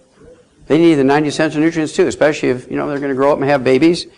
She died 16 years old. Somebody needs to go to jail. Make a long story short, we'll get on with the next couple of subjects, and we'll move on to the diseases. Theo Ratliff just retired from the NBA, 14 years. His career was over 14 years ago. He had bone-to-bone arthritis in both knees, had cartilage pop off his hip. He caught a pass during a game, fractured his wrist. The orthopedic surgeons at the Atlanta Hawks wouldn't sign off on him, so his career was over. And we rebuilt him using our Healthy Bone and Joint Pack, and we actually made the Rebound sports drink for him. It has 100 nutrients in it, including selenium and copper and everything else you need. It has 100 nutrients in it, and he played for 14 more years after the orthopedic surgeon said that he wouldn't play. He made $140 million after they said his career was over. Now, do you think his wife, Christina, doesn't love me? Now, next to Theo, now she's 6'5" herself. So every time I go over there, she kind of hugs me around the head and pats on my head. She's so sweet. Rebound. You have somebody you love who's sweating, whether it's work or play or sports of any age, you give them rebound. Don't give them Gatorade. You'll add 25 years to their life, and they won't drop dead. Who needs doctors? This came out February 2005, special health issue in a U.S. News World Report. Your future physician might not be a medical doctor. You may be better off. In 1993, I said the average medical doctor, which is done by looking at 200 obituaries of primary care physicians, adding up their age at death, divided by 200, got 58. Why would you go to a group of people whose average lifespan is 58 to learn how to live to be 120, as God commanded? Well, they didn't like that, so they did their own study. They said, well, Wallach lied. The average primary care physician, family doctor, doesn't live to be 58 like he says. We live to be 56. Why were they so eager to publish that? Well, that's because they were more interested in showing my statistics were incorrect than they did show that they were showing that they died 2 years earlier. So I will apologize for giving them too many years. Okay, now the last one in this section is my favorite obituary, and then I'll get to these diseases real quick. I'm going to make a prediction. Remember that Babe Ruth pointing out to center field, grand slam, home run, Yankees win? I'm going to make a prediction here. Copper deficiency causes white hair and dry, yucky-looking skin. He's a classic example of a copper deficiency. Aneurysms. Here, aorta, aneurysms. So if anybody has connection with him, you need to let him know he's in trouble. It may make you look professorial, but remember Albert Einstein died at 64 from ruptured aneurysm. He had white hair just like that. Okay, last one. This is my favorite obituary. George Francis, oldest man in America, when he died at 112 in December of 2008. This is his daughter reading the newspaper to him because he was illiterate. He lived out in the swamps, Louisiana. Didn't have any electricity coming out there, propane or natural gas. He used wood for fuel. And he lived through 19 U.S. presidents, all of whom the average lifespan is 75. They had at least one university degree, unless they were larger than they had two. And presidents are cared for not by dumb country doctors, but by very, very well-respected medical guys, right? But their average lifespan is 56, exactly half of George's age. And when he died, he's a black man, and when he died at age 112, the reporters asked his daughter, what did your daddy do to live to be 112? And she said, he broke all the rules of healthy eating. Who came up with the rules of healthy eating? Medical doctors who lived to be 56, according to their own study. She went on and she said, he broke all the rules of healthy eating with a diet heavy on dairy, eggs, and lard sandwiches. Pig fat, cholesterol, and saturated fat. I'm going with George, because he eats exactly like all those long-lived top 20 longevity cultures. Once you appreciate that, the game changes. Now, you can't eat fried foods. He didn't eat fried foods. Everything was steamed and boiled. He ate like a Cajun. Okay, now, we have 6 diseases to cover real quick, and then I'm done. So, we're going to look at 6 diseases. Obviously, we're number 1, obesity, so we've got to talk about obesity. I promise you I would teach you and prove to you that it's a simple mineral deficiency disease. Okay? This was predicted following their directions.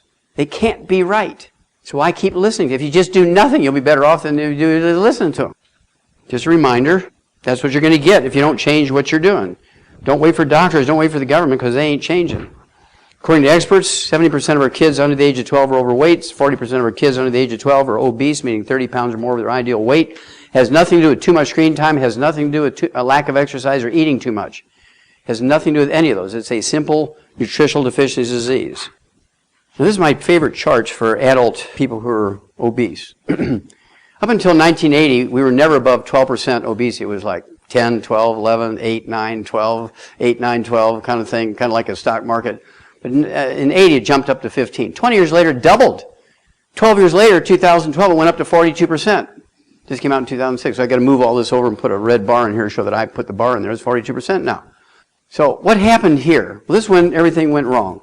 Doctors said, eat more whole grains, give up fat, because carbohydrates in grains only have 4.5 calories per gram, and fats have 9 calories per gram, double the calories. But here's the problem. You eat a quarter of a stick of butter, you won't be hungry all day. You eat a bowl of cereal for breakfast, a half hour later you're hungry, and you eat again. And then you get hungry again, you eat again. So you're eating 24 times a day when you're eating carbohydrates. Do we fatten cattle on cream and butter and eggs? No, we fatten them on whole grains. Uh-oh. What? We fatten cattle on whole grains? You're told to eat whole grains, you're fat? Oh, well, there you go. This is not difficult. If they were correct, for the past 50 years, the chart should look like that, shouldn't it? But instead, this is what you got. Just like those C. diff bacteria in hospitals. Following the doctor's directions, this is what you get. This is what you get.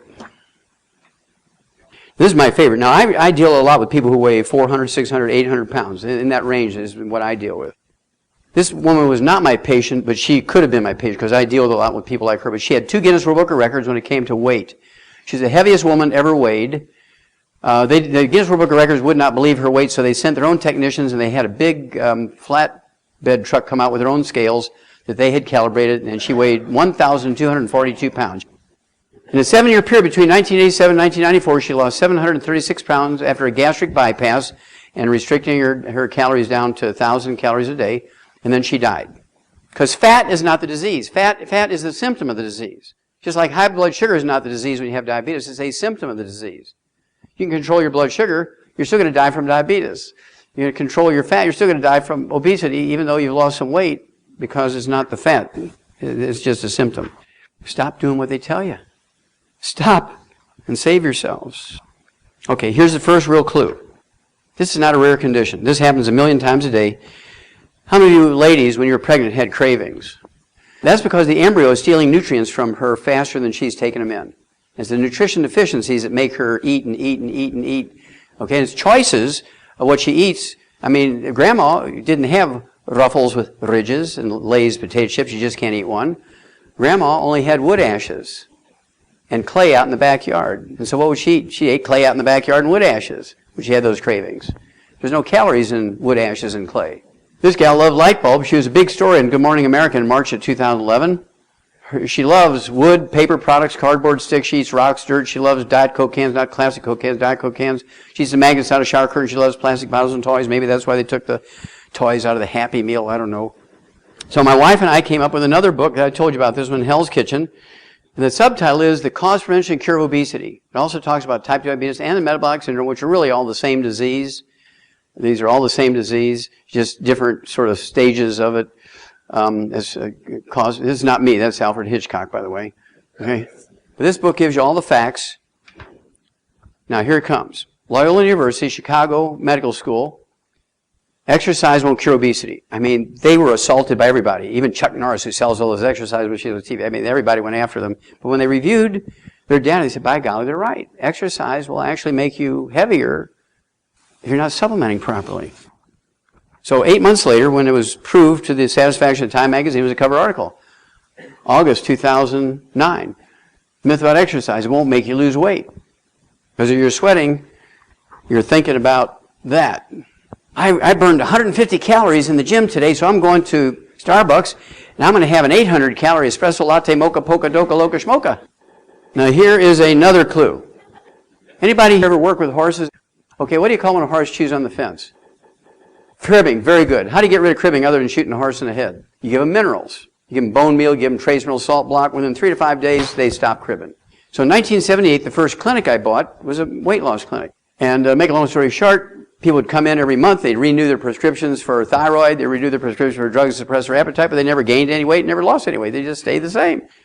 They were still 50, 100 pounds, 200 pounds overweight. So I said, they're reminding me of a horse that's cribbing. So I began to give them minerals, and they started losing 2 pounds a day. This is what a horse looks like when they're cribbing. The horse isn't even there. This is in a horse and buggy Amish farm barn south of Fort Wayne, Indiana. I was there to see some muscular dystrophy kids, but they were late. The buggies were late, so I went into the barn being my veterinary self, and I saw this, very typical of cribbing. You see where the horse is cribbing along that thing, too, cribbing on the corners there, reaching over, cribbing over there. Okay, and they're reaching up and cribbing along that beam. So cribbing is munchies, munchies is cribbing, cribbing, munchies, munchies, cribbing. So if you have cravings and you take our 90 for Life program according to body weight, 1 unit per 100 pounds of body weight per month, you use the Rebound instead of 2 liters of Pepsi a day, our Monster, our Gatorade, guess what? You'll lose the weight. You'll start losing a pound a day. If you want to go faster, we do have a meal replacer called Slender Effects Weight Management System. Only has 110 calories per meal. I make it with water. I like to throw in a couple of eggs. It gets up to about 250 calories with the eggs. And that helps you because then you're only going to have 2 of those a day plus a salad. You're cool. But I like to throw in what we call ASAP, as slim as possible, as soon as possible. It's drops you put on your tongue, leave it absorb on your tongue. It's you do 1 of those bottles per month if you need to lose 50 pounds or less. If you need to lose 51 pounds or more, you take 2 bottles a month, put 2 droppers full under your tongue. And I'll give you a couple of examples. This is Jerry. He had a bread belly. He wasn't a drinker. He wasn't a beer belly. But he had a bread belly because his wife, Judy, loved to make bread. He was on our 90 essential nutrients. But he didn't gain any weight other than his belly. He had a bread belly. And you have to appreciate bread bellies and beer bellies are the same thing. Because bread and beer is made from the same stuff. They're both made from yeast and wheat and barley, rye, and oats. The only difference is one is fermented and the other one is baked. It's the same ingredients. So you can understand you get a bread belly and a beer belly.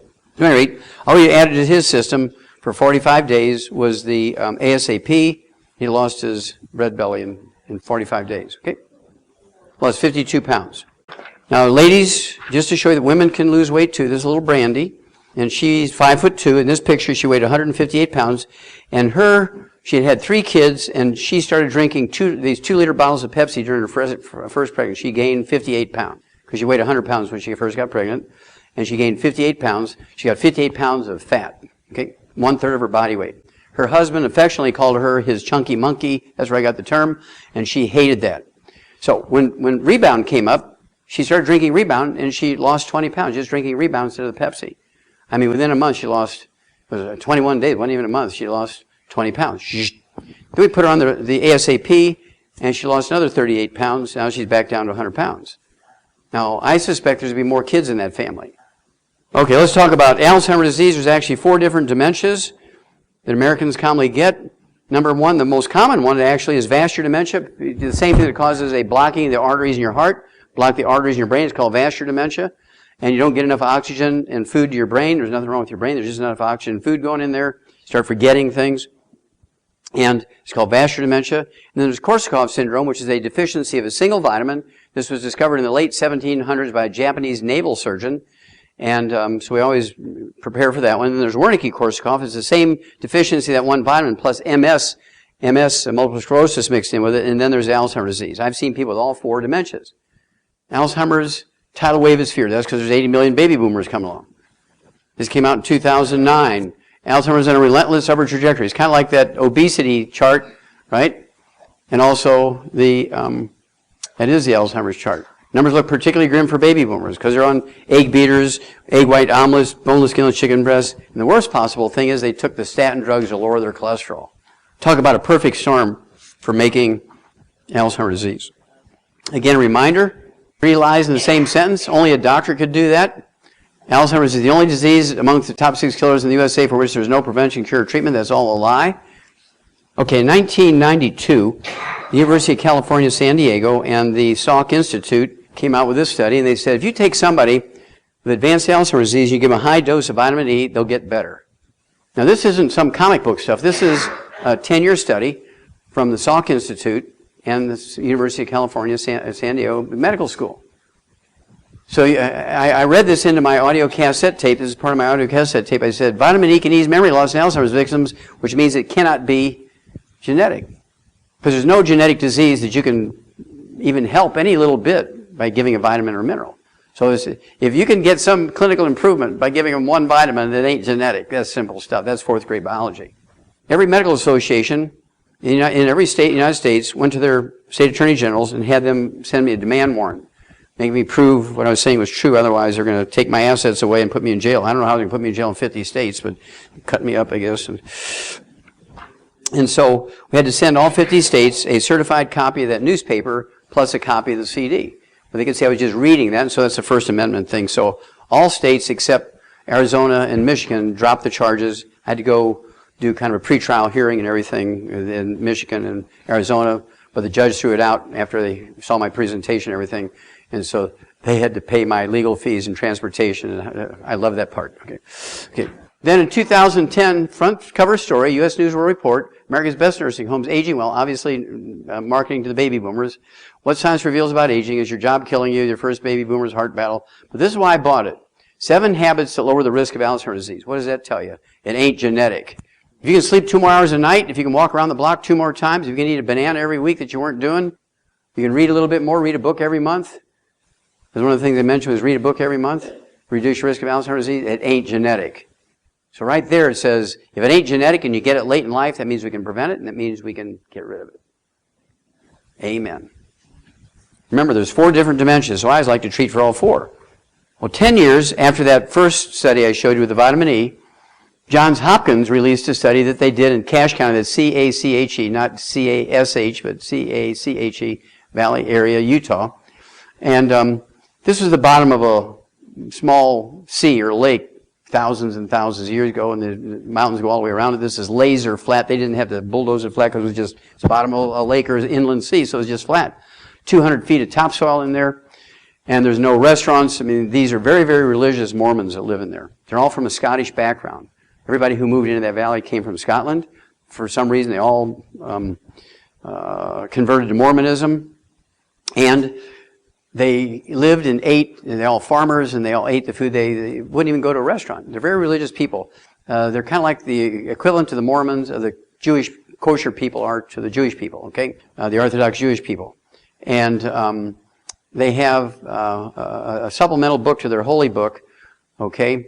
This holy book supplement tells them what to eat, what not to eat, just like the kosher Jewish people, Orthodox Jewish people have their stuff they're not supposed to eat and stuff they're supposed to eat.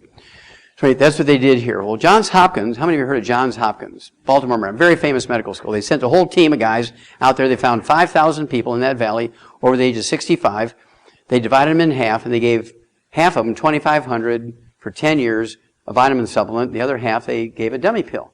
Double-blind, randomized study, gold study from one of the top medical schools in America. They published it in 2004.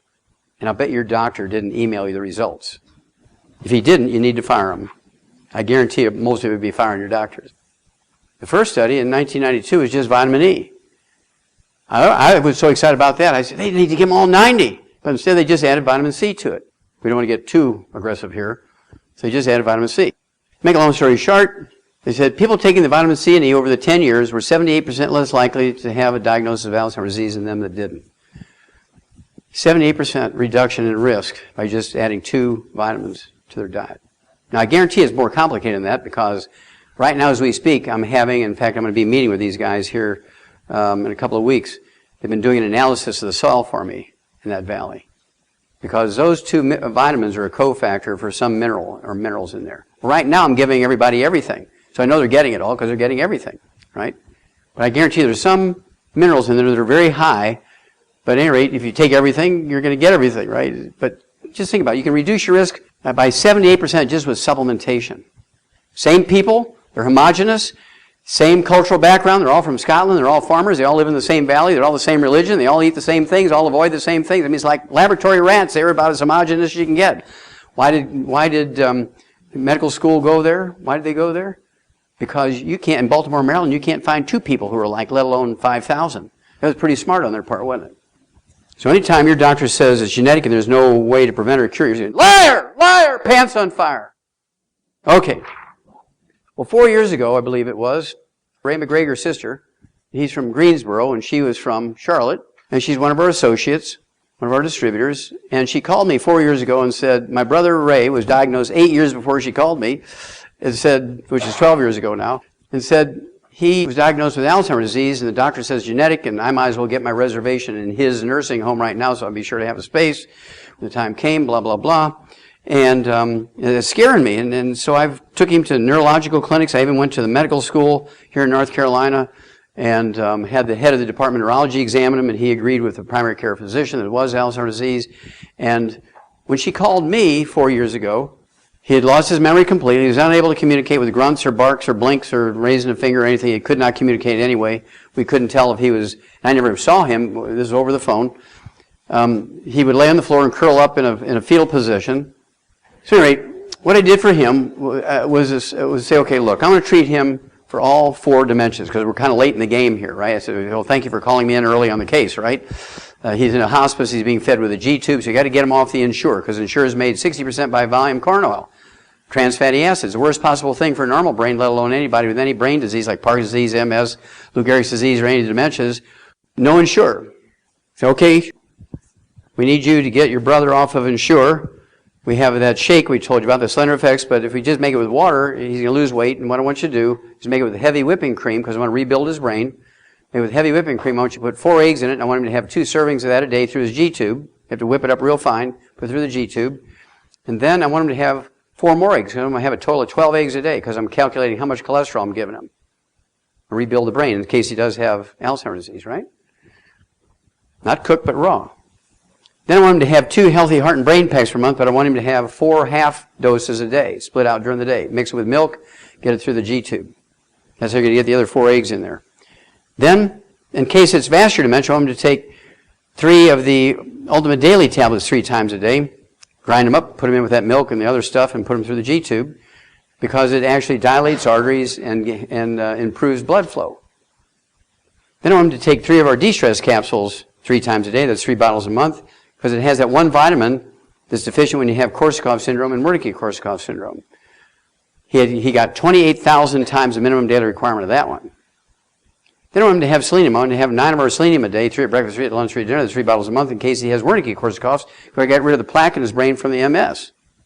Then I need him to take 12 of our Smart FX a day. These are DHAs and EPAs, which are the raw materials for the brain to make neurotransmitters for memory and cognition, problem solving and memory. I'm going to have 12 of those a day. You have to puncture a little soft gel capsule, squeeze that in through the G-tube. She took a 6-month leave of absence because the technicians and the doctors at the hospice wouldn't do it.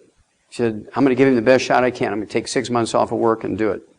Now, she calls me a week later. I told her to call me every 2 weeks and give me kind of a progress report because this is under a controlled situation. She personally was going to do it every day, so I had faith she was going to do it. So she calls me on the radio, and the producer says, Doc, there's this lady screaming about her brother with Alzheimer's disease. Well, it's a week. Maybe something terrible has happened. We put her on. I'm going to quote her exactly, so bear with me. It's very emotional for me because I want to quote for you. Okay, here we go. So be prepared. And she said to me, quoting her now, he's cured! In 1 week's time, he got dressed and walked out. He did not have Alzheimer's disease. Alzheimer's disease would take me 9 to 12 months to reverse, but he had Korsakoff syndrome, which is curable in a week. It's a simple deficiency of a single vitamin. Remember I told you I gave him 28,000 times the minimum daily requirement of that vitamin? Because she gave me little signals to make me think it was more likely Korsakoff syndrome than Alzheimer's disease. So I kind of raised bet on that one, and it worked. I do this 1,000 times a year now. Very simple. It's called Korsakoff syndrome. The same formula works for Parkinson's disease, MS, and Lou Gehrig's disease. I have many, many wealthy, billionaires that we've reversed their terminal Parkinson's disease in 3 months. They went from being weeks away from death to 3 months later to perfectly normal. Okay, Parkinson's disease. Same formula. Okay, arthritis. 95% of arthritis is a simple mineral deficiency disease. Starts out as osteopenia, osteoporosis, osteoarthritis, degenerative arthritis, bone-to-bone arthritis, all the same disease, just different degrees of severity. And, one begets the other as you go along if you're not solve the problem. We have the healthy bone and joint pack for that, 1 per 100 pounds of body weight. And there's 4 ingredients in there, so you have to give a full dose of all the ingredients twice a day for a 200-pound person. But I have over 150 pounds. I like them to have 15 of the glucogel a day, which are the raw materials to support and promote maintenance, repair of cartilage, ligaments, tendons, connective tissue, disc between the vertebrae, bone, matrix, bone itself. It's actually a mix of chondroite and sulfate, glucosamine sulfate, hyaluronic acid, and collagen. It's all in one capsule. This was the main message in the Dead Doctors Don't Lie audio cassette tape back in 1992 when that came out. And, of course, one guy branded me with that audio cassette tape. I never thought in my wildest dreams it would be a big deal, but one guy bought 20 million of them for $1 a piece. His check cleared. It was really weird. He got excited about it. So I thought, man, this must be something. And since then, I've sold 180 million. So you need to kind of change your story. It's 180 million now. They're still going out the store at 50,000 a week. Now, 5% of arthritis is rheumatoid arthritis. 5% is rheumatoid arthritis. Rheumatoid arthritis is easily curable in 2 weeks. Rheumatoid arthritis is a simple infection with a bug called mycoplasma. Mycoplasma is the cause of rheumatoid arthritis. It's not autoimmune. It's not a genetic disease. It's not just dumb luck. It's not somebody's put a hex on you. It's just a simple infection. It's curable in 2 weeks with an antibody called minocycline, like the little bait fish, minocycline. Take that minocycline, it's gone. You're still going to have some damage, so it might take you 30, 60, 90 days, depending on the degree of damage, the healthy bone and joint pack to regrow everything, and then you're done with it. Now, the doctor will only make $300 in office calls if he cures you with that program. Pharmacists might make a few bucks from the minocycline prescription. You've heard of minocycline. It's a member of the tetracycline family. Sure. If he treats you for 25 years, he makes $750,000. Joint replacements, all the side effects of the drugs you got to treat. And so he has to think for 0.3 of a millisecond. Am I going to make $300 or am I going to make $750,000? Which way do they all go? They're a monopoly, no competition, and insurance pays. If there wasn't insurance, you wouldn't mortgage your house for $750,000. You'd just take more aspirin, or you'd take grandma's herbs, or you'd take healthy bone and joint pack. But if insurance pays, well, I've got it managed, and the doctor said the insurance will pay for my joint replacement, so I'm going that direction. I wouldn't want to spend $3 a day. I need it for my Starbucks coffee. Okay, this is Andy Young's living room. I was kind of 40 pounds heavier there, but he'd canceled his double knee replacement, and we rebuilt his knees in 90 days, and he's been a very good friend of mine ever since. Now, this gal here was in a wheelchair for 10 years before I met her. You recognize some of these folks.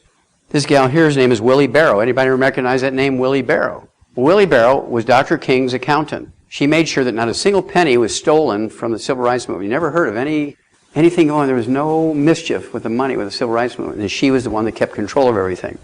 Well, I was invited in to be the featured speaker at her 87th birthday party. Okay, it was at the Rainbow Push facility. And 10 days, she's 87 years old, 10 days after she's on her program, she got out of that wheelchair and walked for the first time in 10 years. The coming epidemic of arthritis. Why is there an epidemic? Because there's 80 million baby boomers come along and they followed the doctor's directions. They exercised, they drank plenty of water, and didn't take vitamins and minerals. It's a perfect storm for obesity, diabetes, arthritis, Alzheimer's disease. Oh yeah, be sure to take the statin drugs. July 2002, the New England Journal of Medicine, Harvard Medical School, a team of orthopedic surgeons from Harvard Medical School did a meta-study on 300,000 people from around the world that had had joint replacement. They said, knee surgery, hip surgery, and shoulder surgery for arthritis is worthless. Give me 90 days. Give us 90 days. If you have anything along the line, osteopenia, osteoporosis, osteoarthritis, degenerative arthritis, bone arthritis, no to the surgery suggestion. Do not do it. Orthopedic surgery, arthroscopic surgery, replacements, do not do it. Give me 90 days first. You can always get the surgery, can't you? But I was personally met a kid who's 7'10". He's a high school kid, 7'10" in Chicago. His father's on the suicide watch as we speak. He had a little funny feeling at the end of his high school days here, on the inside of his right knee, and the father says, look, wait, the coach has an in with the orthopedic surgeon at the Chicago Bulls. If he looks at you, you might get on that team. And the kid says, I don't know, I don't feel good about that. And the father says, oh, let's talk about it. So he goes in there, and the guy says, oh yeah, we need to do arthroscopic surgery. I'll scrape the cartilage and everything will be fine. He gives the kid MRSA. They put him in a hyperbaric chamber for 2 months and gave him IV antibiotics, and they wound up cutting his leg off. Now, how do you play basketball with 1.5 legs? And the doctor gets a walk. See, I could have fixed that kid. I can't regrow his leg. If he was a salamander, I could. Some of you know enough about biology. Okay, 4 years later, November 2006, the same group of doctors from Harvard Medical School, orthopedic surgeons, published in the Journal of the American Medical Association, said, surgery unnecessary for sciatica, low back pain, peripheral neuropathies, numbness, burning, pain in the feet, bulging disc, ruptured disc, restless leg syndrome, any of that kind of stuff, all unnecessary. Give me 90 days. We regrow disc. We fix backs all the time. Do not get surgery. You can always get the surgery. That's what Andy Young said. If you can't fix me in 90 days, I'll just go get the surgery. I'm willing to take, I've been suffering with this for 25 years, so what's another couple of months? Okay, type 2 diabetes is a simple mineral deficiency. Why is there going to be a type 2 diabetes epidemic? 80 million baby boomers come along, exercise, drink plenty of water, and don't take vitamins and minerals. It's a simple mineral deficiency disease. And so we have what we call the healthy blood sugar pack. You take one healthy blood sugar pack per 100 pounds of body weight, and take your fasting blood sugar every morning before you medicate yourself, because you can have your blood sugar 300 every morning with medication, with injectable insulin. And if you take our program the night before, it could be 68 the next day. So don't medicate yourself without taking your fasting blood sugar first. I don't get the easy ones. I always get the tough ones. Okay, this is gangrene of the foot. I get him with gangrene of the foot. I get him with gangrene of the legs. This fellow here, his name was Buck Steffens. Came to me, he was 260 pounds. His blood sugar was 371 with injectable insulin.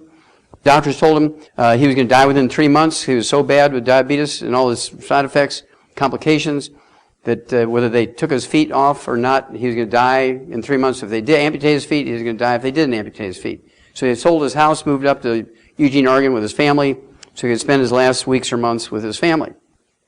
But he came to a convention of ours, And I told him, look, you have nothing to lose. You're a 260-pound guy. I want you on 3 healthy on 3 healthy blood sugar packs, which he did.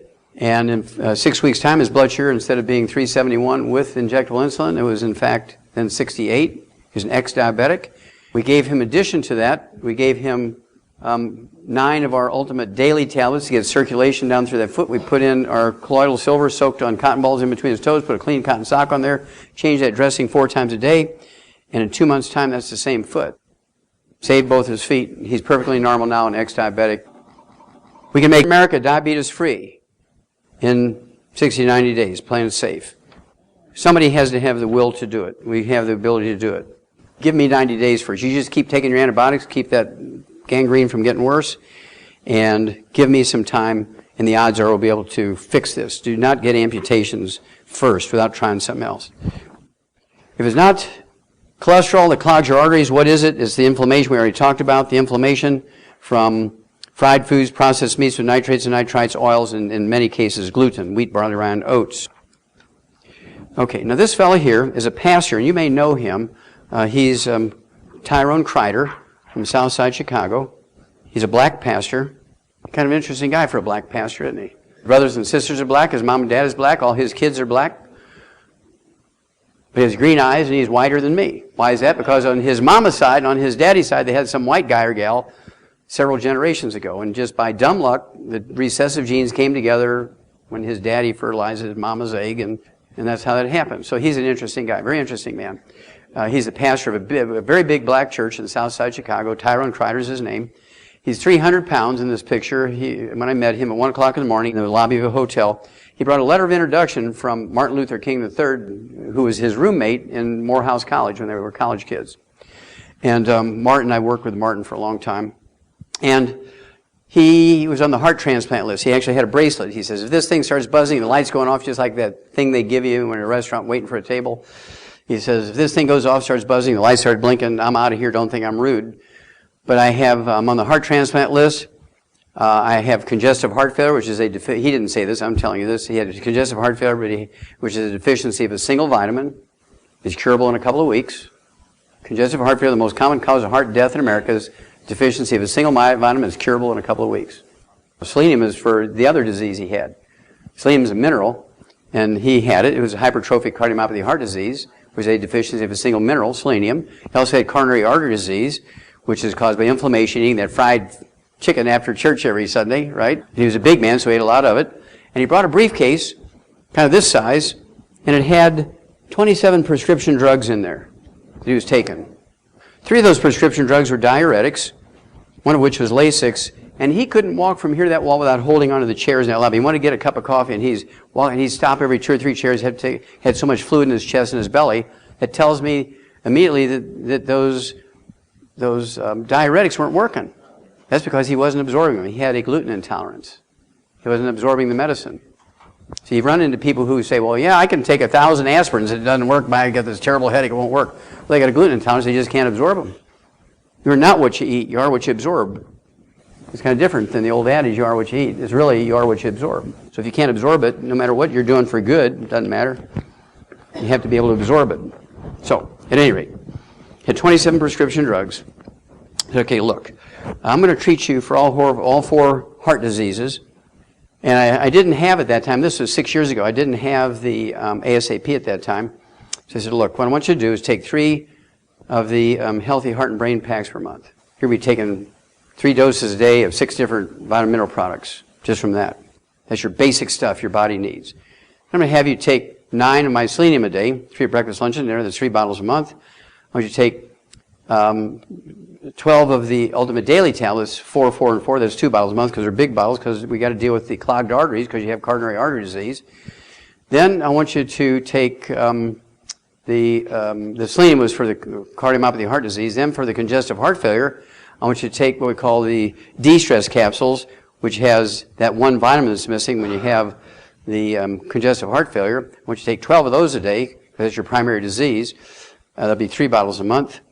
And then you got to give up the fried foods and the processed meats and the nitrates and nitrites and the oils and the gluten, the wheat, barley, rye, and oats. He said, I ain't doing it. That's too complicated, all that stuff and diet change. And his wife is only 100 pounds. Her name is Regina. You're going to do it?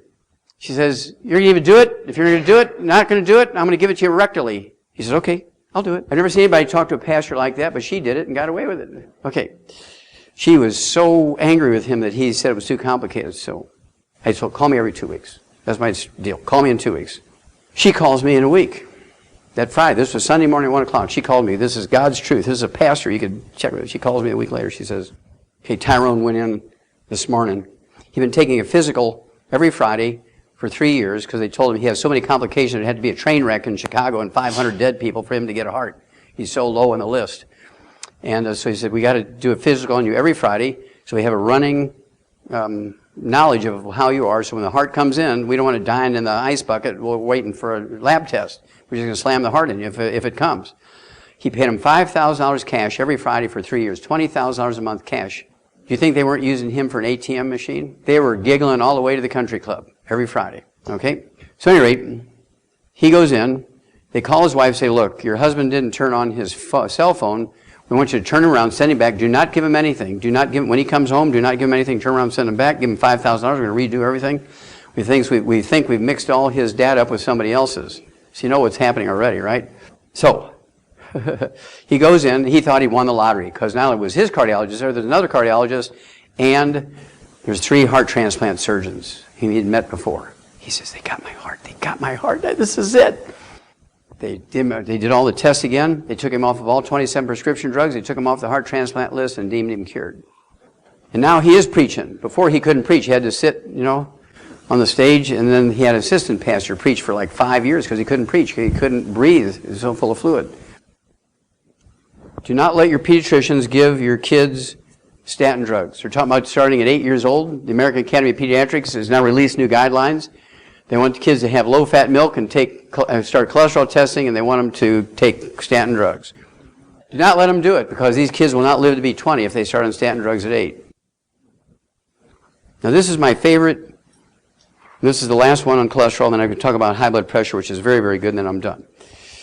And my favorite cholesterol article, scientific article, New England Journal of Medicine, Harvard Medical School. Dr. Kern was the professor of clinical medicine at Harvard, taught medical students how to be a doctor in the outpatient clinic.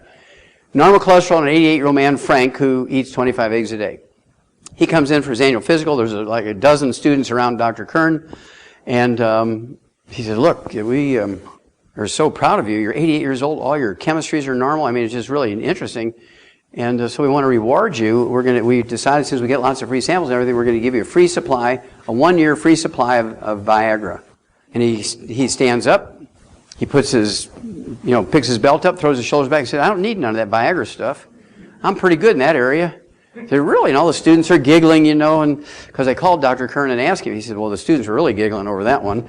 And I said, well, what makes you so sure you're in good shape over that? And he says, well, I eat 25 eggs a day. And you can imagine Dr. Kern, a medical doctor from Harvard, somebody eating 25 eggs a day and their cholesterol's in the normal range. So he's got to have a heart attack, right? So they all run in the lab, they rerun all the blood, and sure enough, it's still normal. Comes back out, he's sitting down, he says he's patting his brow with his handkerchief because he's sweating. He says, okay, tell me why I eat 25 eggs a day. So Frank stands up again, pulls his belt up, throws his shoulder back, and says, because it makes me more studly. I are a stud now. I want you to think about it. Cholesterol makes up 95% of testosterone. If you're on an egg-free diet, there ain't nobody home. You're eating 25 eggs a day. Yahoo! Okay, high blood pressure, quickly, is not a genetic disease. It's a simple mineral deficiency. Salt has nothing to do with high blood pressure. If you swell up, you get edema when you use salt. That's because you have low blood protein. Eat more eggs to get your protein up. You won't have the swelling. After years of telling healthy people that too much salt isn't good for them, researchers still don't have solid evidence to back up the claim. Doctors say the stupidest things constantly, like there's no prevention for Alzheimer's disease. Okay? So, I'm a farmer, and so you put a salt block out in pasture for cows and horses and whatnot. Is there anybody out there telling a horse or a cow they're limited to 1 lick a day? No. I refuse to believe my human patients are dumber than a cow. So I said, just salt your food. Just salt it, go crazy, bathe in it, salt it, put it on your arms, put it in your ears, put salt everywhere, go for salt. He said, God says, go forth and be as the salt of the earth, and he lives forever. Doctors say restrict salt, and they only live to be 56. I'm going with God on the salt thing.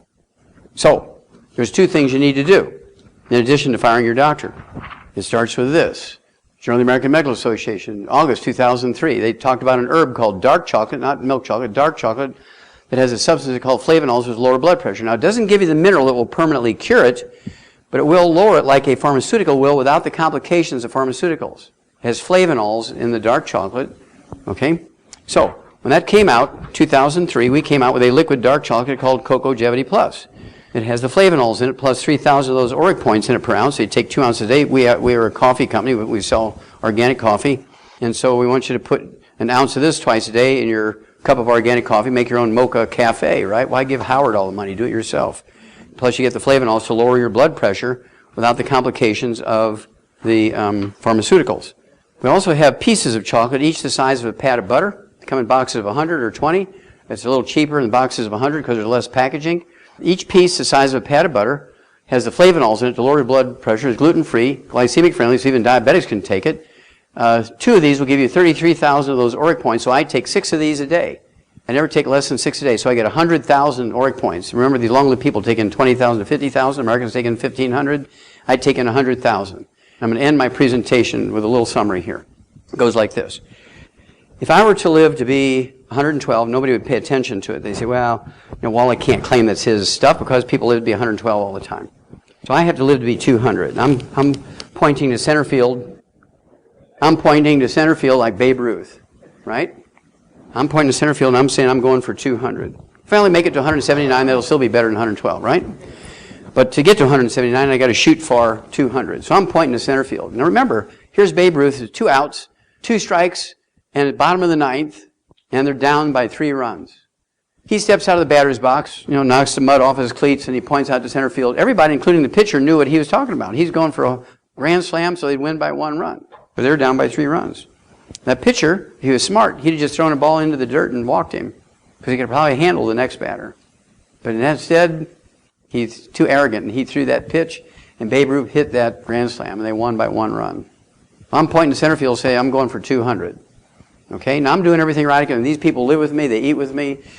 We spend a lot of time. I give 300 lectures a year. They'll be with me for a couple of days, and they pass me off to somebody else. They'll be with me for a couple of days. They pass me off to somebody else. So I eat with a lot of people.